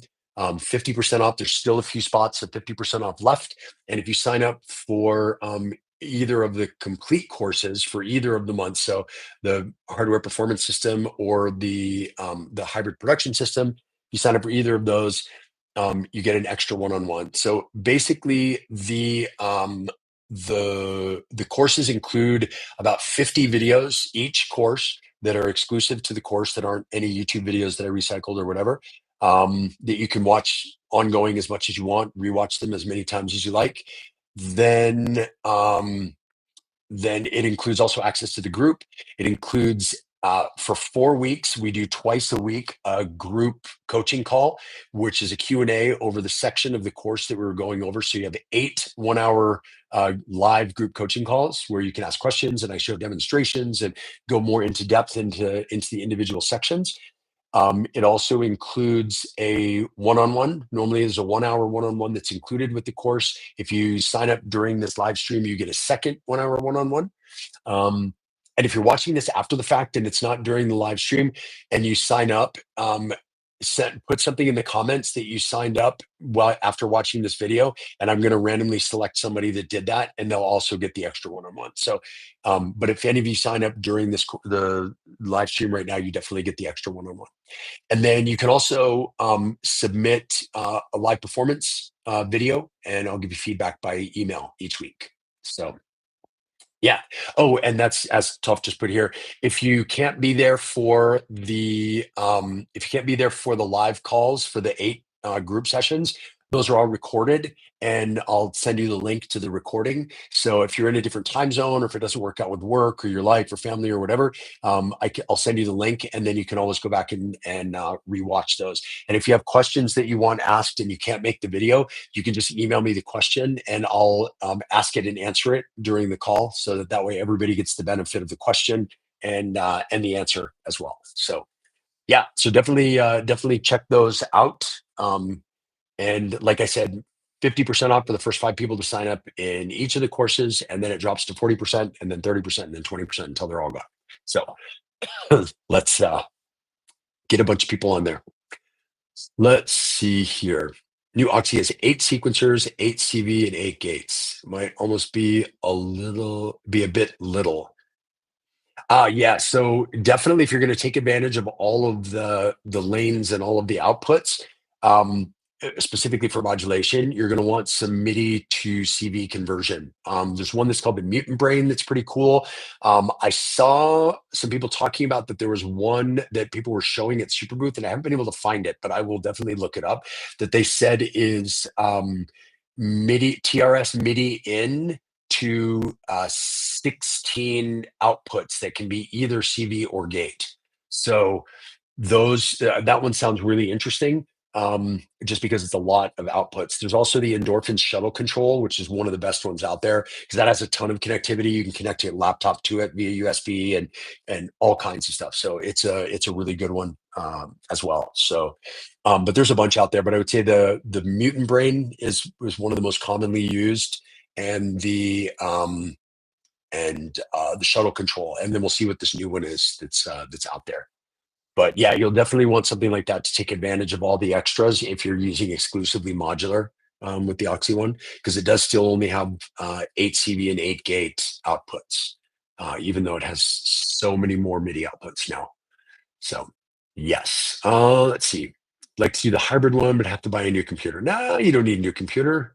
It's more, you know me. It's not about the gear. It's about what's the way you use it. It's about what you're doing with it. So this is a lot more about how to use live performance in production and how to use production in live performance. You kind of create a cycle between the two, which is fun. So it's not going to be like power user computer session.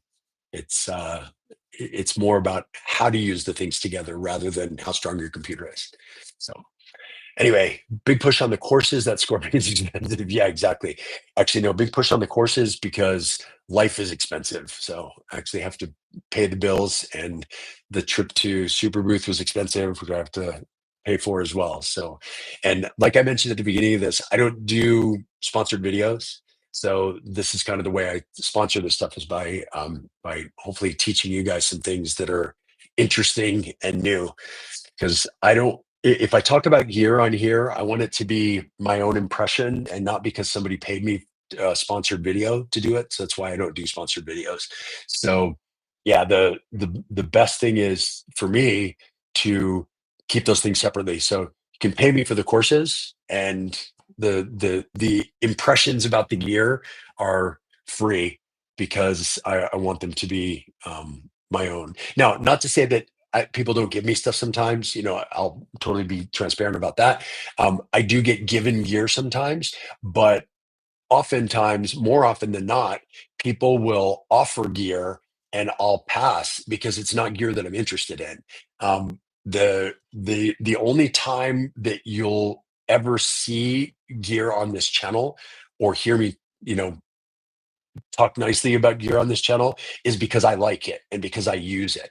So it's not because of a sponsorship or because whatever. So, yes, Oxy was kind enough to give me the Mark II, but if you know anything about me, you know that I've been using the Mark I since before I even met the guys at Oxy. I mean, I bought my first one on my own, and fortunately, I've done some cool stuff with them over time. But it's more often than not, if I get given something, it's because I'm really interested in a piece of gear. So I'll reach out to a company and say, "Hey, could you send one over? If I like it, I'll end up using it. It will be in my live set. It will end up on my channel, my live streams, and so you'll get some exposure from it, but only if I use it. And if I don't use it, I'll just send it back to you and say thanks." So there's plenty of gear that I get that you will never see on this channel because it's not anything I like or that I'm interested in. So if it makes it onto the channel, it's because it's something that I asked for and that I enjoy using, rather than something that they pushed out to me and said, "Hey, we'll give you something if you say nice things," because that's not at all what I'm about. So anyway, yeah, that's my thoughts on sponsorships and all of that.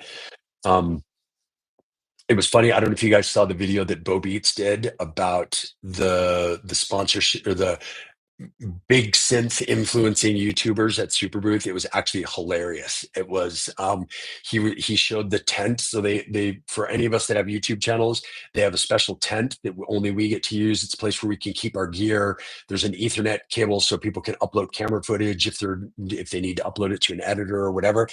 And it's basically just like a tent with a little picnic table inside and a cooler that had some waters and some drinks in it. And other than that, there's nothing in there. We're like, yeah, look how glamorous it is. They're trying to bribe us by giving us it. We kept calling it the shack in the woods. It was pretty funny. But I did make it worth my while by drinking everything that they put in there as far as the club mate drinks. If you've ever had it's a German mate soda, like carbonated mate beverage. It's kind of like German Red Bull. Yeah, I survived on that for the whole time, and they had those free in the fridge. So I definitely had more than my fair share.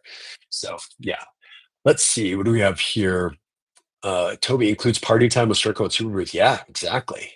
Exactly. In case like incomes from circles, just get a great valuable experience. Yes, exactly. I think your courses are a great value. Thanks. I appreciate that. I think they are too. And I think anybody on here who's taken the course would hopefully say the same thing, that I think everybody's kind of, the feedback I've gotten has been really great. And yeah, it's been a great experience.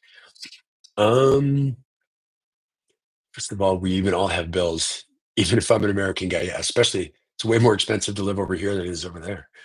Um, do, do, do. Yes, party time with me.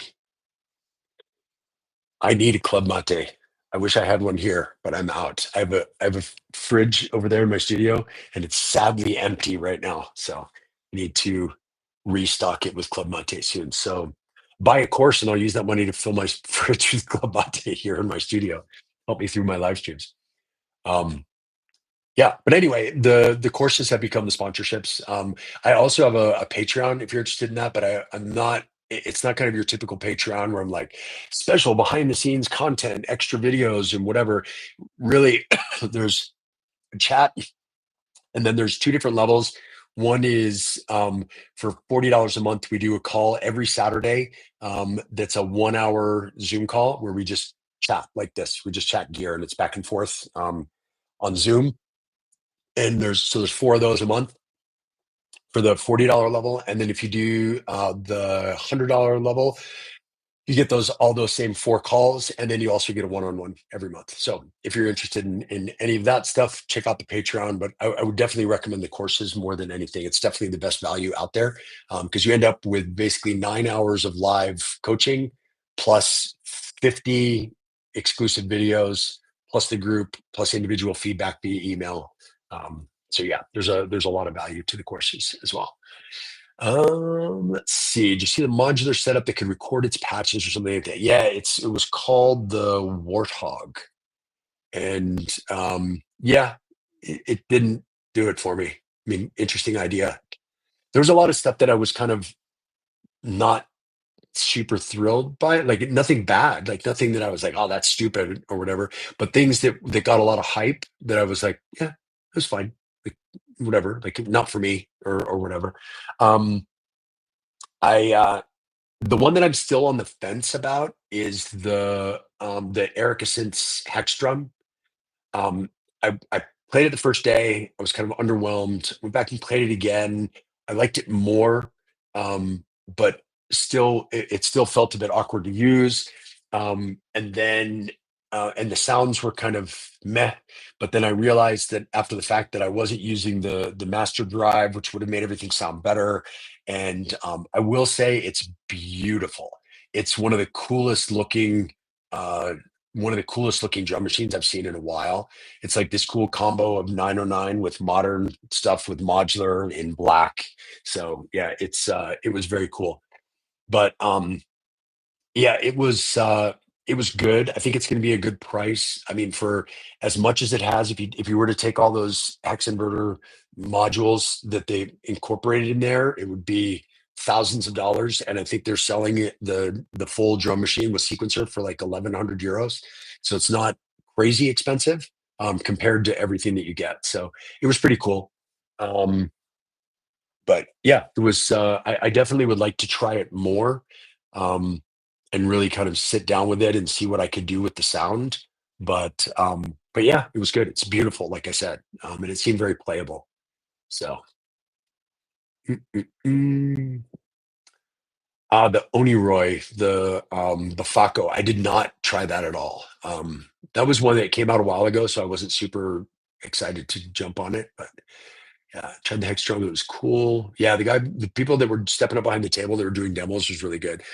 What about the Relic? Yes, the Relic was cool. Um, the Relic was basically like it felt like a push three for modular, right? So it was like this huge control surface with a whole bunch of CV gate outputs, inputs to be able to control everything, just like you would control software from a push. You can control MIDI, or so you can control CV gate hardware via that control surface. So yeah, it was cool as well. They've been, I mean, I saw that 2 years ago there as a prototype. Then last year again as more update. This year it felt more finished. So it feels like I don't know if it's out yet or if it's about to come out, but it felt like it was ready to come out now. So what else? Machines about end signal chain. Saw something. What did I see? Hmm, not really. um, Not really. I mean, effects machines. The one effects machine that I thought was really cool was the new Polyend Mess. It was kind of like a an analog heat plus effects, but with a sequencer built into it, so that you can sequence the effects and do some cool stuff with it. So that was kind of fun, but not necessarily as an end of chain thing. Um, yeah, I mean, I didn't see anything for end of chain that was any more interesting than an analog heat or an auto boom or a what do you call it, the golden master from endorphins. Those, as far as pedals like end of chain wise, those I think are the kind of my favorite ones on the market. um yeah, because they all do kind of the things you want them to do. But yeah, that there was I didn't really see anything else that was that interesting. So yeah, as far as end of chain goes, I don't know. I mean, end of chain is such a vague thing anyway. It's like what it all depends on what you want to do. End of chain. Are you looking for, you know, a saturator, limiter, compressor, overdrive? Do you want EQ? Do you want filtering? Do you want um I don't know, like there's all kinds of things that you can do at your end of chain. So it all depends kind of on what your needs are. Because there's a lot of different stuff out there that's available, but there's not any one kind of magic thing for end of chain. So yeah, that's a hard one. Not sure. Let's see here. FH2. I don't know what you mean, James. Mm-mm-mm. Really digital to end chain. This one to end chain. Not sure what you mean, tough. But yeah, as far as end of chain stuff, like I said, it really kind of depends on what you're looking for. Oh, I have to say, there's one thing we didn't talk about here that was interesting. That was also pretty cool. Was the 1010 bento. Um, it was a little expected, but a little unexpected. I had been speaking with Aaron from 1010 at the Bookline Friends event in LA a few months ago, and he was kind of picking my brain saying like, if we were to design something, what would you be interested in? So I was like, oh, so you're designing something. But he was really coy about it. He wouldn't say anything. And so I was teasing him when I got there. I was like, so this was the thing, I guess. And he's like, yeah, this is what we've been working on. So very interesting, a lot of fun to play. Touchscreen works really well. It reminded me a lot, as far as the touchscreen and the workflow, like um, with like sequencers and being able to take multiple notes, and um, like select multiple notes at once and do different things. Um, it reminded me of like MPC or Machina. It was kind of like that style of workflow, but really well implemented. I really liked it. I liked the graphics of the synth engines. I think they look really really nice. It's basically um, it's like, so I see Tough asked if it's the new black box. No, it's not at all the new black box. So black box, blue box, and all the little machines are still what they are. What this is a groove box. Sorry. What this one is a groove box. So it has the synth engines and the sequencing engines from their little micro boxes. So like the lemon drop and the other ones. So there's a granular engine. There's a I can't remember what the other engines are, but there's different engines in there. There's a sequencer for doing drums, uh, sampler, sample editor, sample player, all of that. There's pads that are playable, touch sensitive, I believe. There's also a lot more knobs, so it gives it a lot of functionality. Size wise, it was It basically, the size of it reminded me of like a Novation circuit.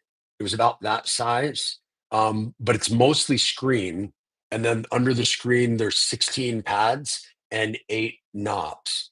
So you have a lot of hands-on control plus a touchscreen, and it's basically a groove box. So it was very cool that it kind of incorporates a bunch of their things that they already did, in one thing. It wasn't complete. I think they kind of rushed it to get it out for Superbooth.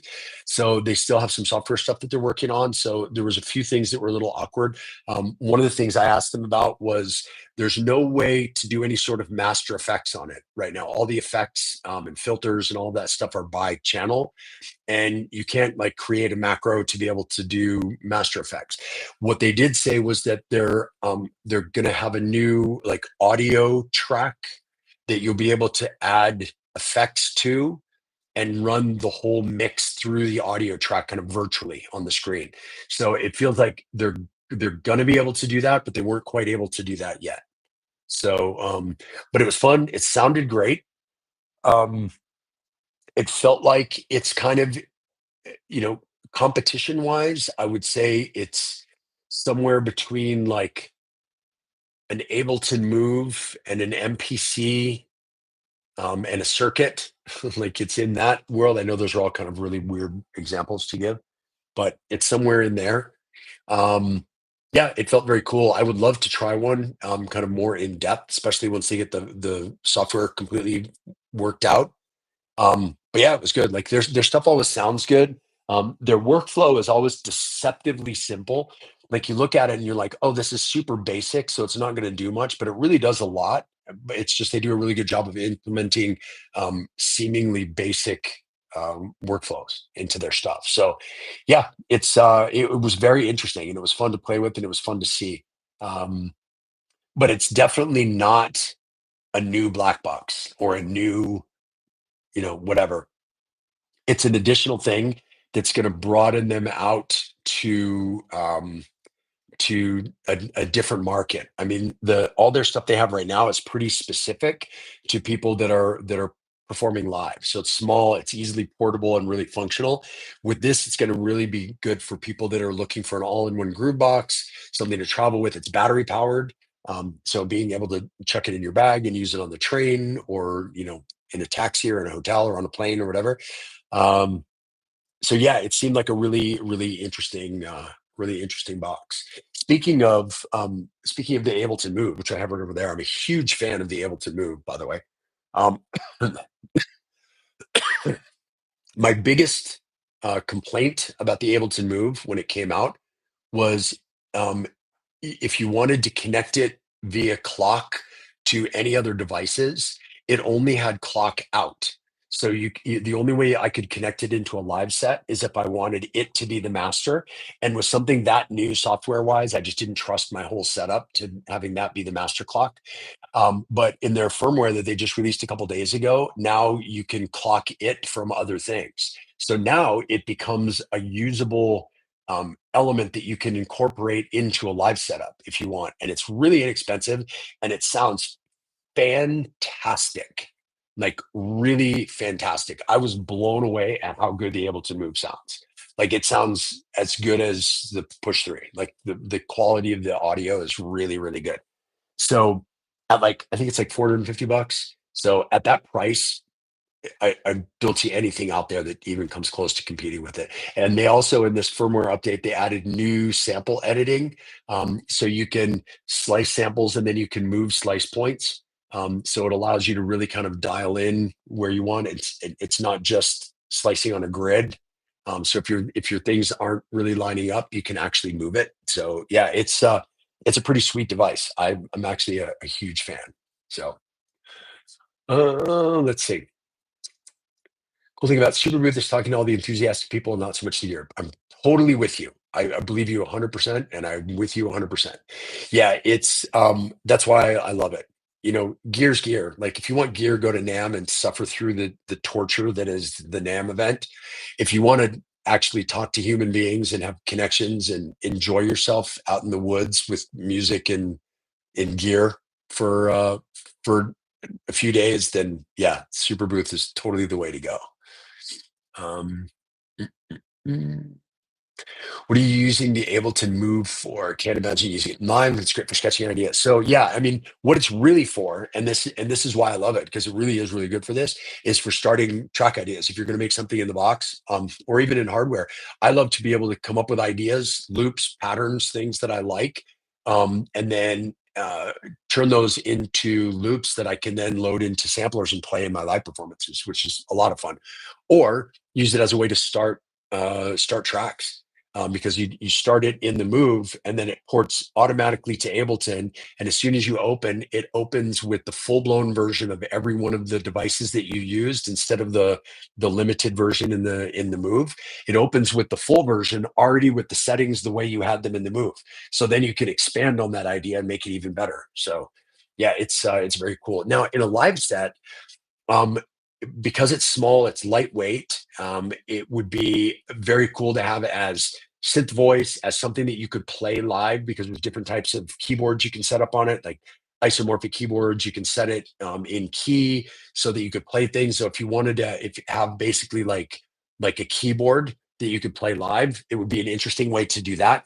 And then also with its ability to play samples, there's a lot of cool stuff that you could do with it there. So being able to use longer samples, kind of the same way that I was playing vocals in some of my shows where they just are looping in the background, you can do that with the Move as well, and then just bring up the volume on that channel when you want to use it. So being able to have multiple slots in one of their drum racks with long looping samples that you could then just trigger the sample and then bring up a fader that had the Move coming from it. It would be a great way to have that kind of stuff in your live set.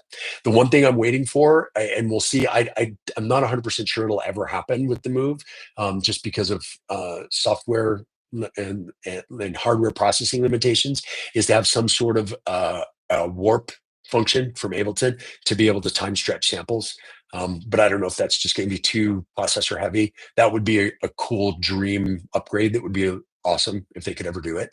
But if not, I have my 1010 black box for that. So it's all good. So yeah, so that's what I'm using the Ableton Move for. Tough, have to go. All right. Thanks for swinging by. Good to chat with you. I haven't seen you in a while. Sorry I missed you when I was in Brussels. But next time we'll definitely have to connect. So what else? Any other questions from Superbooth, from the trip, about the courses, about traveling gear, any of that stuff? Happy to answer whatever questions you guys have.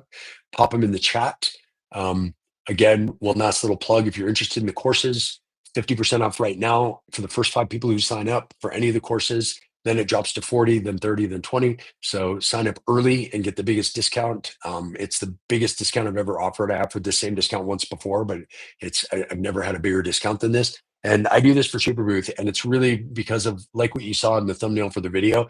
Superbooth is really inspiring to me, and it was inspiring me to get started with my courses in the first place because I wanted to bring this to as many people as possible. And that's why it inspired me to do this big discount, because I want to get as many people in as I can, because the more people that learn this stuff, the more people there are out there in the world having fun with music. And that's, for me, the most important part. So I definitely want to, if you're on the fence about it, now is the time to do it, because there's never been a bigger discount than now. And if you sign up before the end of this stream, which is going to be in just a few minutes, you get an additional one-on-one, which is another $100 value. So great deal. Let's see. Toby, fun to see all the gear at Superbooth, and some of it had me gassing, but there was so much gear I realized I can't have it all. So at the end, I felt more focused on what I already have. Yeah, I agree with you. It's like when you see it all together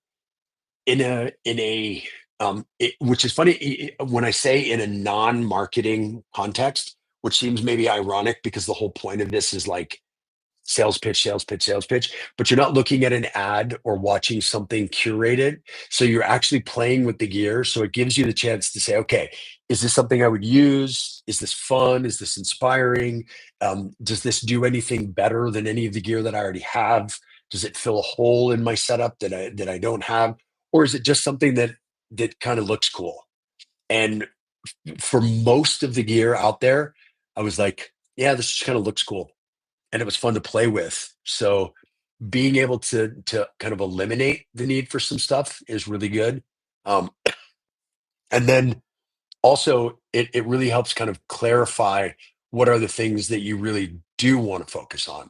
What are the things you do want to get, whether it's gear that you have yourself or whether it's something you saw new. Like for me, of what I saw there, there's a few shock mount modules that I really liked. Obviously, the Oxy Mark II, the Noise I Drop was a huge one for me. Um, Maybe the Ohm Force kick ecosystem with all the rumbles and stuff. Um, yeah, but other than that, there wasn't anything that just really jumped out like, oh, I have to have that thing. There was a lot of cool stuff, but nothing that I really had to have. Um, It was cool as well. Also, we hadn't talked about this, but to see the new Morph modular case, the one I've been using for about 6 months now, is a prototype of the case that they launched at Superbooth. So the new version, the full version, was available at Superbooth, and they're doing some really cool stuff with modular cases. If you're in the modular world, I would definitely give them a look, because they're doing things with their cases that I'm not seeing anyone else do, which is cool. And I think they're just going to keep going. They're just going to keep developing. They were letting me know about some of the things they have in the works, which is pretty amazing. So yeah. Let's see here. What's up, Peter? If you want a completely random gear question, so there's learn for your excellent courses. Thank you. Just got the Exelon. Cool. Did you change any of the default jumpers? um, Let me think about this for a second. So I use FX1 pre-fader, which I know was one of the options with the jumpers. They can either be both post-fader or one can be pre-fader. I think it's one or two, whichever one's the top one. Um, Maybe that's two. Whichever one can be pre-fader, I have set as pre-fader. I have the meters, the LED meters are post-fader. So they show me the level of the output once the fader is up. They don't show me the level of the channel before I bring the fader up. So those were both options. I think that was it as far as the choices that you get. There's a lot of options with what to connect, when you're connecting to it. So like I connect to the IO, so you can choose like pre-fader, post-fader, effect sends, master. There's all kinds of different things that you can connect physically. But I think as far as just the main one itself, I think those were the only two options, and that's how I have them set. The VCA one, you're correct. So the VCA one, I have set that the the CV controlled VCA input is in addition to the VCA that's in every channel. So what that means is I can bring in a sidechain duck to that VCA input, and it will, and the slider still works as normal. And wherever the slider goes to, the duck gets added to that volume level. And I can't remember what that's called in the settings, but yes, I did set it up that way as well. Let's see. Nothing got released today. I might change my setup. A few things I can imagine: Digatone keys or another Electron flagship. Yeah. I don't know about Digatone keys. I don't know if they're going to do one. I haven't heard any rumors, so I don't know about that. I feel like there was that Toneberg leak of like, I don't know, 6 months ago, and it felt like that was probably something that's being worked on, or else it wouldn't have been leaked so much. But who knows? I mean, I don't know. I think that the next thing that they're going to have to build is going to have to either be a something that replaces the Octatrack. It won't be an Octatrack Mark III. It won't be a new version of the same device. But I think it will be a totally new ground up build of a new device that has a lot of the most useful functionality of the Octatrack. I think that would be, so many people are asking for it that I think that would be a big deal for them. I would love to see them do some sort of a hub that's like a mixing hub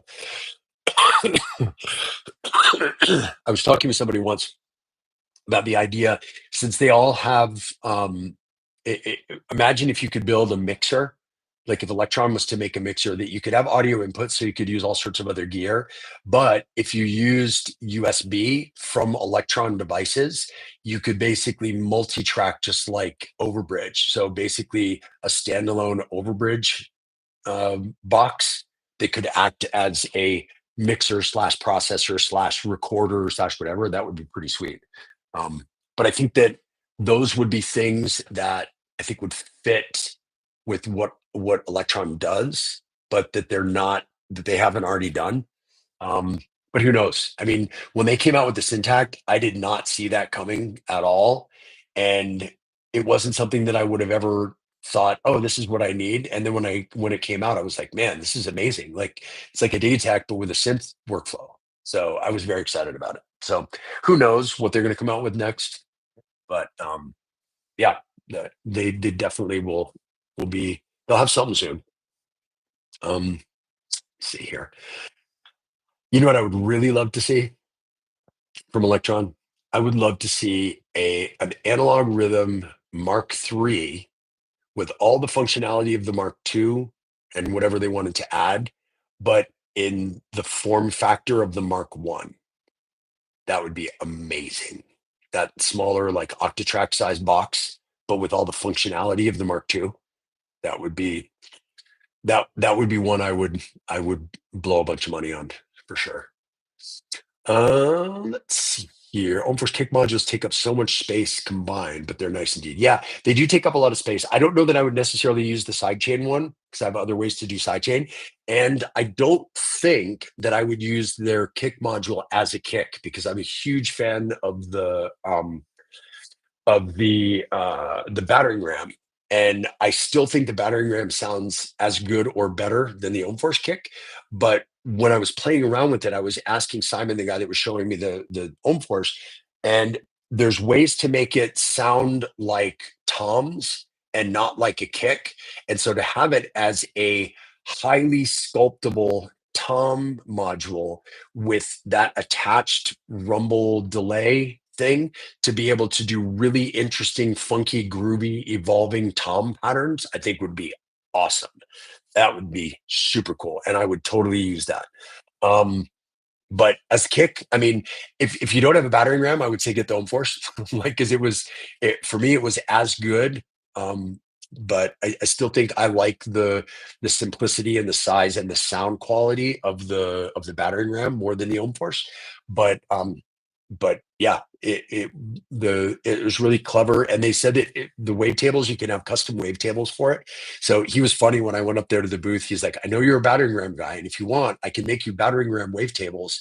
You can put it in here, so you can get that sound with this drum." So it wouldn't still have the same battering ram functionality and shape that you can do with the battering ram. So I wouldn't go that way, but it was nice to have him say that.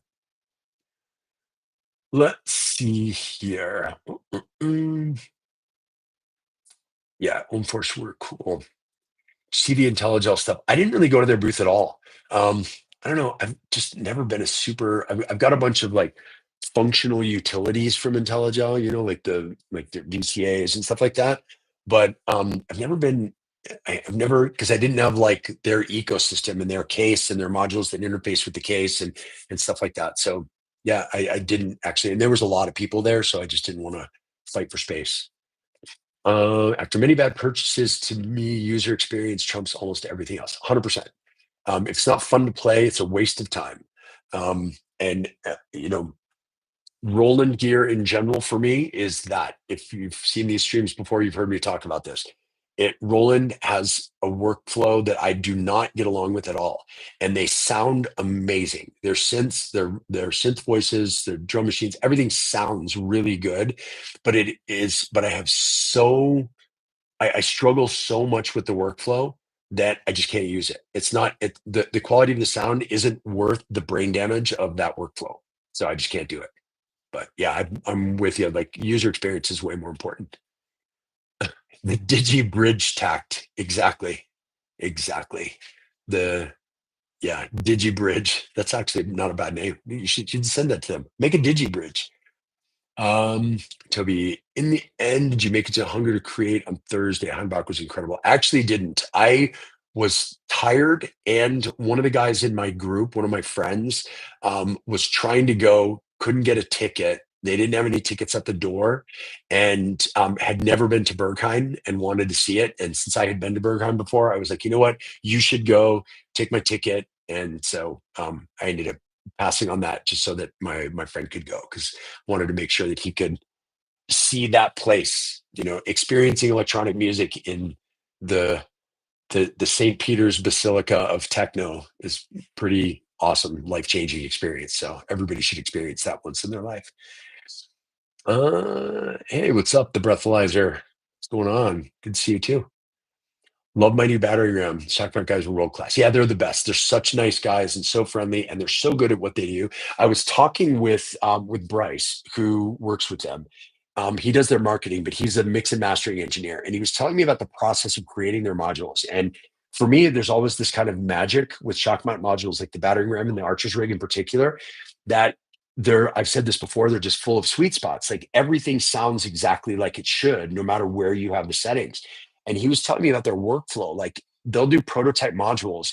He'll take them to his home studio, use those modules in a bunch of different contexts in productions with the ear of a mastering engineer and say, okay, every time I'm doing this style with these settings, I find that I need to boost highs. And he'll take notes. And then he'll get it back to the guys and they'll change the algorithm so that when you go to that setting, it boosts the highs. So that way we don't have to think about all that stuff because they've already thought about it. So as you're changing things, it's totally changing algorithms in order to make each individual position sound exactly the way it's supposed to.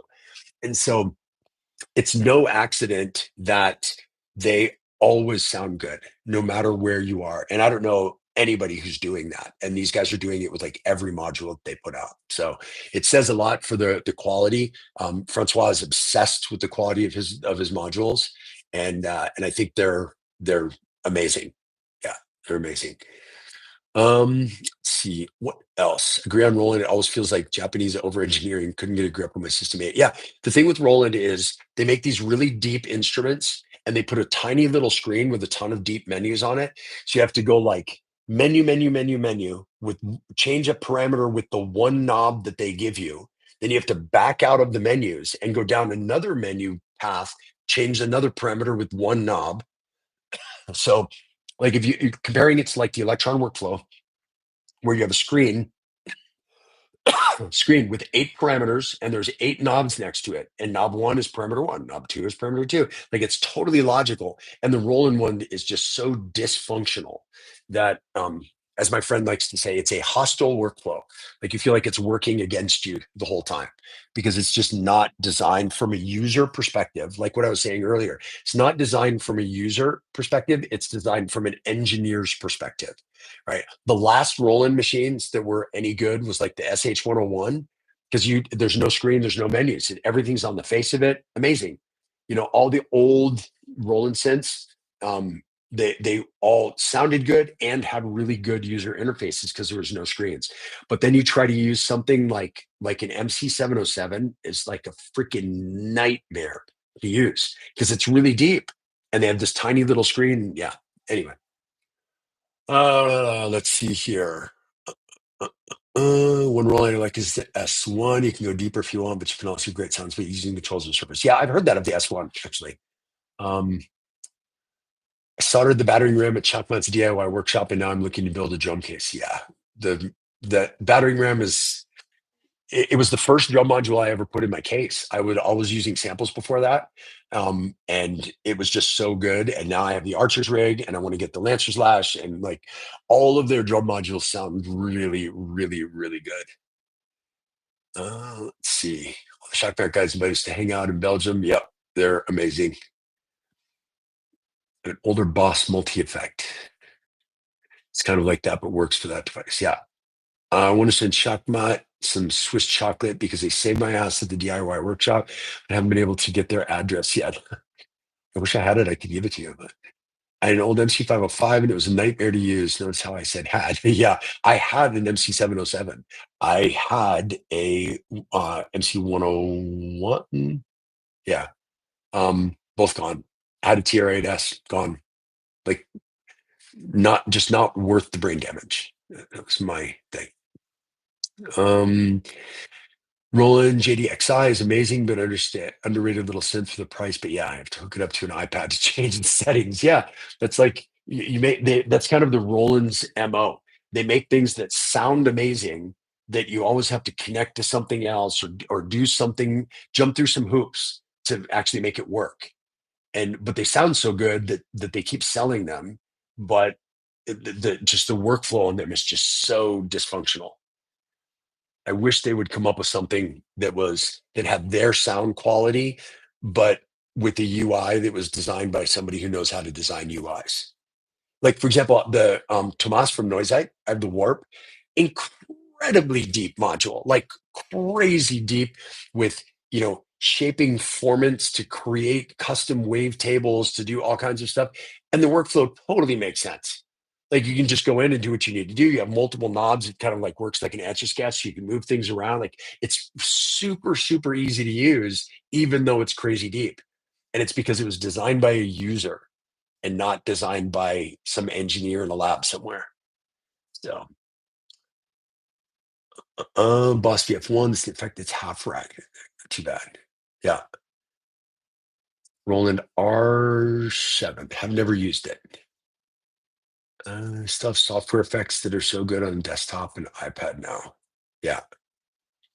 Yeah. There's great stuff on iPad. I'm one of those people that I'm like, use it all. Use whatever gear at your disposal. So if that includes hardware, software, dog, groove boxes, iPads, trackers, like I don't care. Like use whatever as long as you're having fun and you're making music. Um, I have very little patience for the Dawless purists because it's just like saying, cut off one of your legs and now have great fun running this race. Like, why not use the best of every world? And maybe you don't want to use a DAW because you don't want to be in the computer. Cool. Use it for what it's good for. Use it, all your hardware and multi-track into your computer. And then you've got it all there, or record in and then use it to master, or use it for what it's good for and take the best of both worlds instead of, just refusing to use something good just because it's not, you know, because it doesn't pass some purity test of Dawless hipsterism. I don't know. not not a fan of that stuff. Super JX is another example from the 80s. Awful UI. Yep. They yeah, their UI is not where it's at. Where Roland is at is sound engines, sound sources. They're great. But yeah. All right, what else? Who's got another question about gear or anything like that? And don't forget, we're about to wrap things up here. So if you want to sign up for one of the courses, do it now. 50% off any of the courses. And if you sign up for one of the full complete courses during this live stream, you get an additional one-on-one, 1 hour long session via Zoom with me. So cool value, and especially since the course is already 50% off. So please join in. We'd love to see you there. And if you're watching this after the live stream, then you can still put it in the comments that you got the course, and I will randomly select one of the people from the comments to do another additional one-on-one with. So what else? Any other questions? Gear, Superbooth, courses, touring, shows, Berlin, Brussels, train recommendations, good foods that we ate, any of that stuff. I'm a big fan of eating whatever is the classic of the place.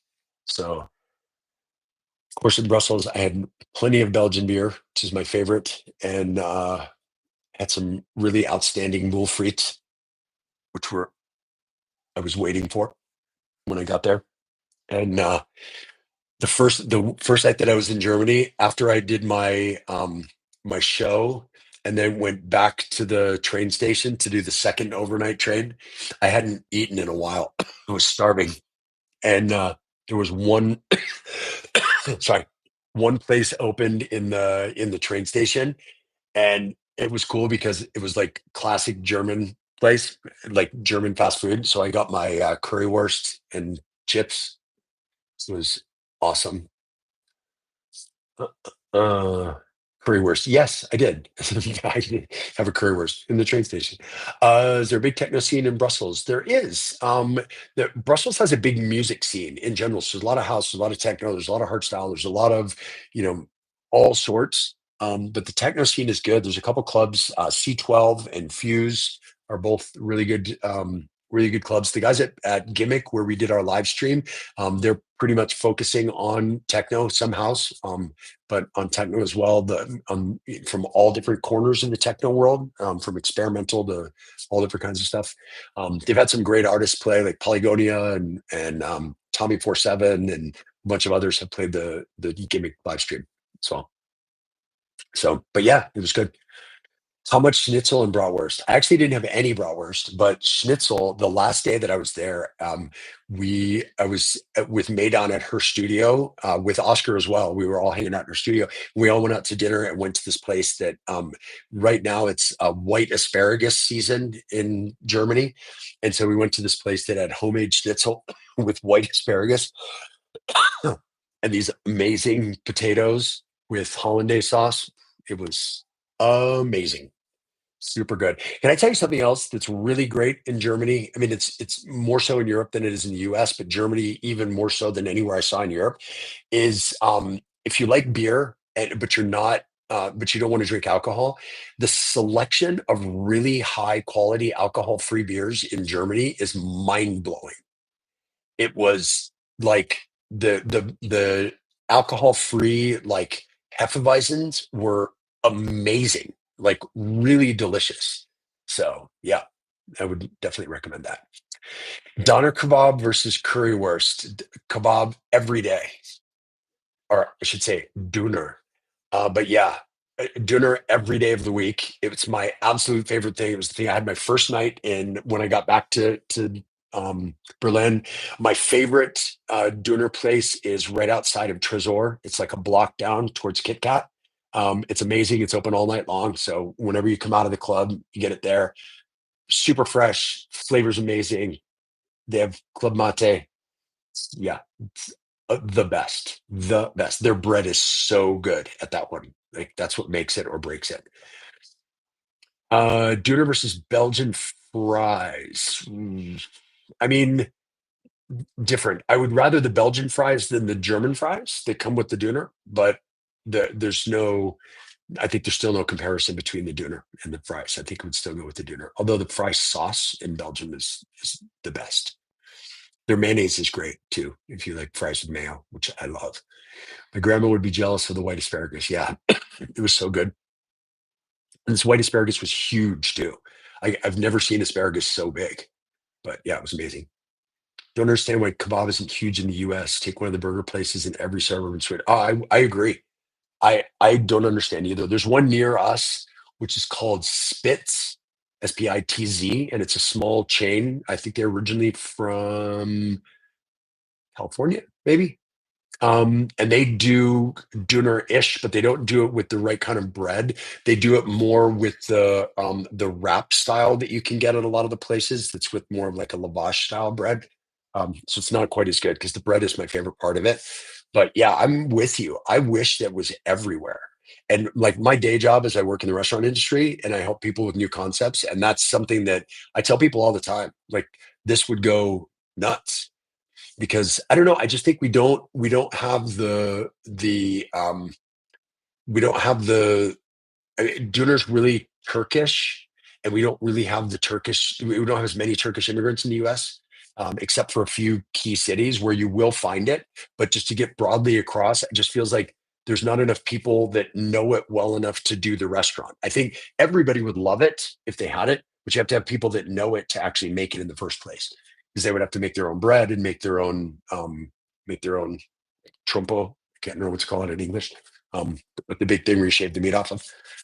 So yeah, but I'm right there with you. I would eat it every day if there was one near me. A lot of Euro places, but it's not the same at all. Like not even close. So what else? Anything else? If you go to Superbooth ever, they have a vegan pita that even if you're not vegan, it will be one of the best things you ever eat. That was really delicious as well. Um, cool. Well, I think we're going to call it. Last call to sign up if you want to get the extra 1 hour one-on-one. So go to circlelive.com/courses and get things going. What's that? What's the plaque looking things above your couch near the ceiling? Oh, like all the way up there, there's like a frame thing. It looks like a sound wave because it is. That was actually a lovely gift from my wife for our wedding anniversary. And this is the nerdy thing you can give to the music lover in your life. It is a framed print of the sound wave of our wedding song that she gave me as an anniversary gift a few years ago. So yes, it's yeah, super thoughtful for if you have somebody in your life that's into music. It's a great gift. So yeah, that's what it is. Cool. Well, thank you guys all for tuning in. I will be doing another live stream this weekend that will be music focused. This one was all kind of to chat about Superbooth, but this weekend I will have spent some more time with the Oxy One Mark II. So it's going to be a whole bunch of walkthrough with that, and who knows, maybe some with the Bishop's Miscellany Mark II from Shockbot. I haven't played with that at all yet, but if something interesting comes out of it, I'll definitely share that in the stream. But yeah, this is going to be it's going to be an Oxy One Mark II focused stream this weekend. So tune in for that. I'm not sure which day or time it will be, so keep an eye on stuff. And yeah, hope to see you guys there. Thank you guys for tuning in, and I hope to see you on the next live stream. Take care. Bye bye.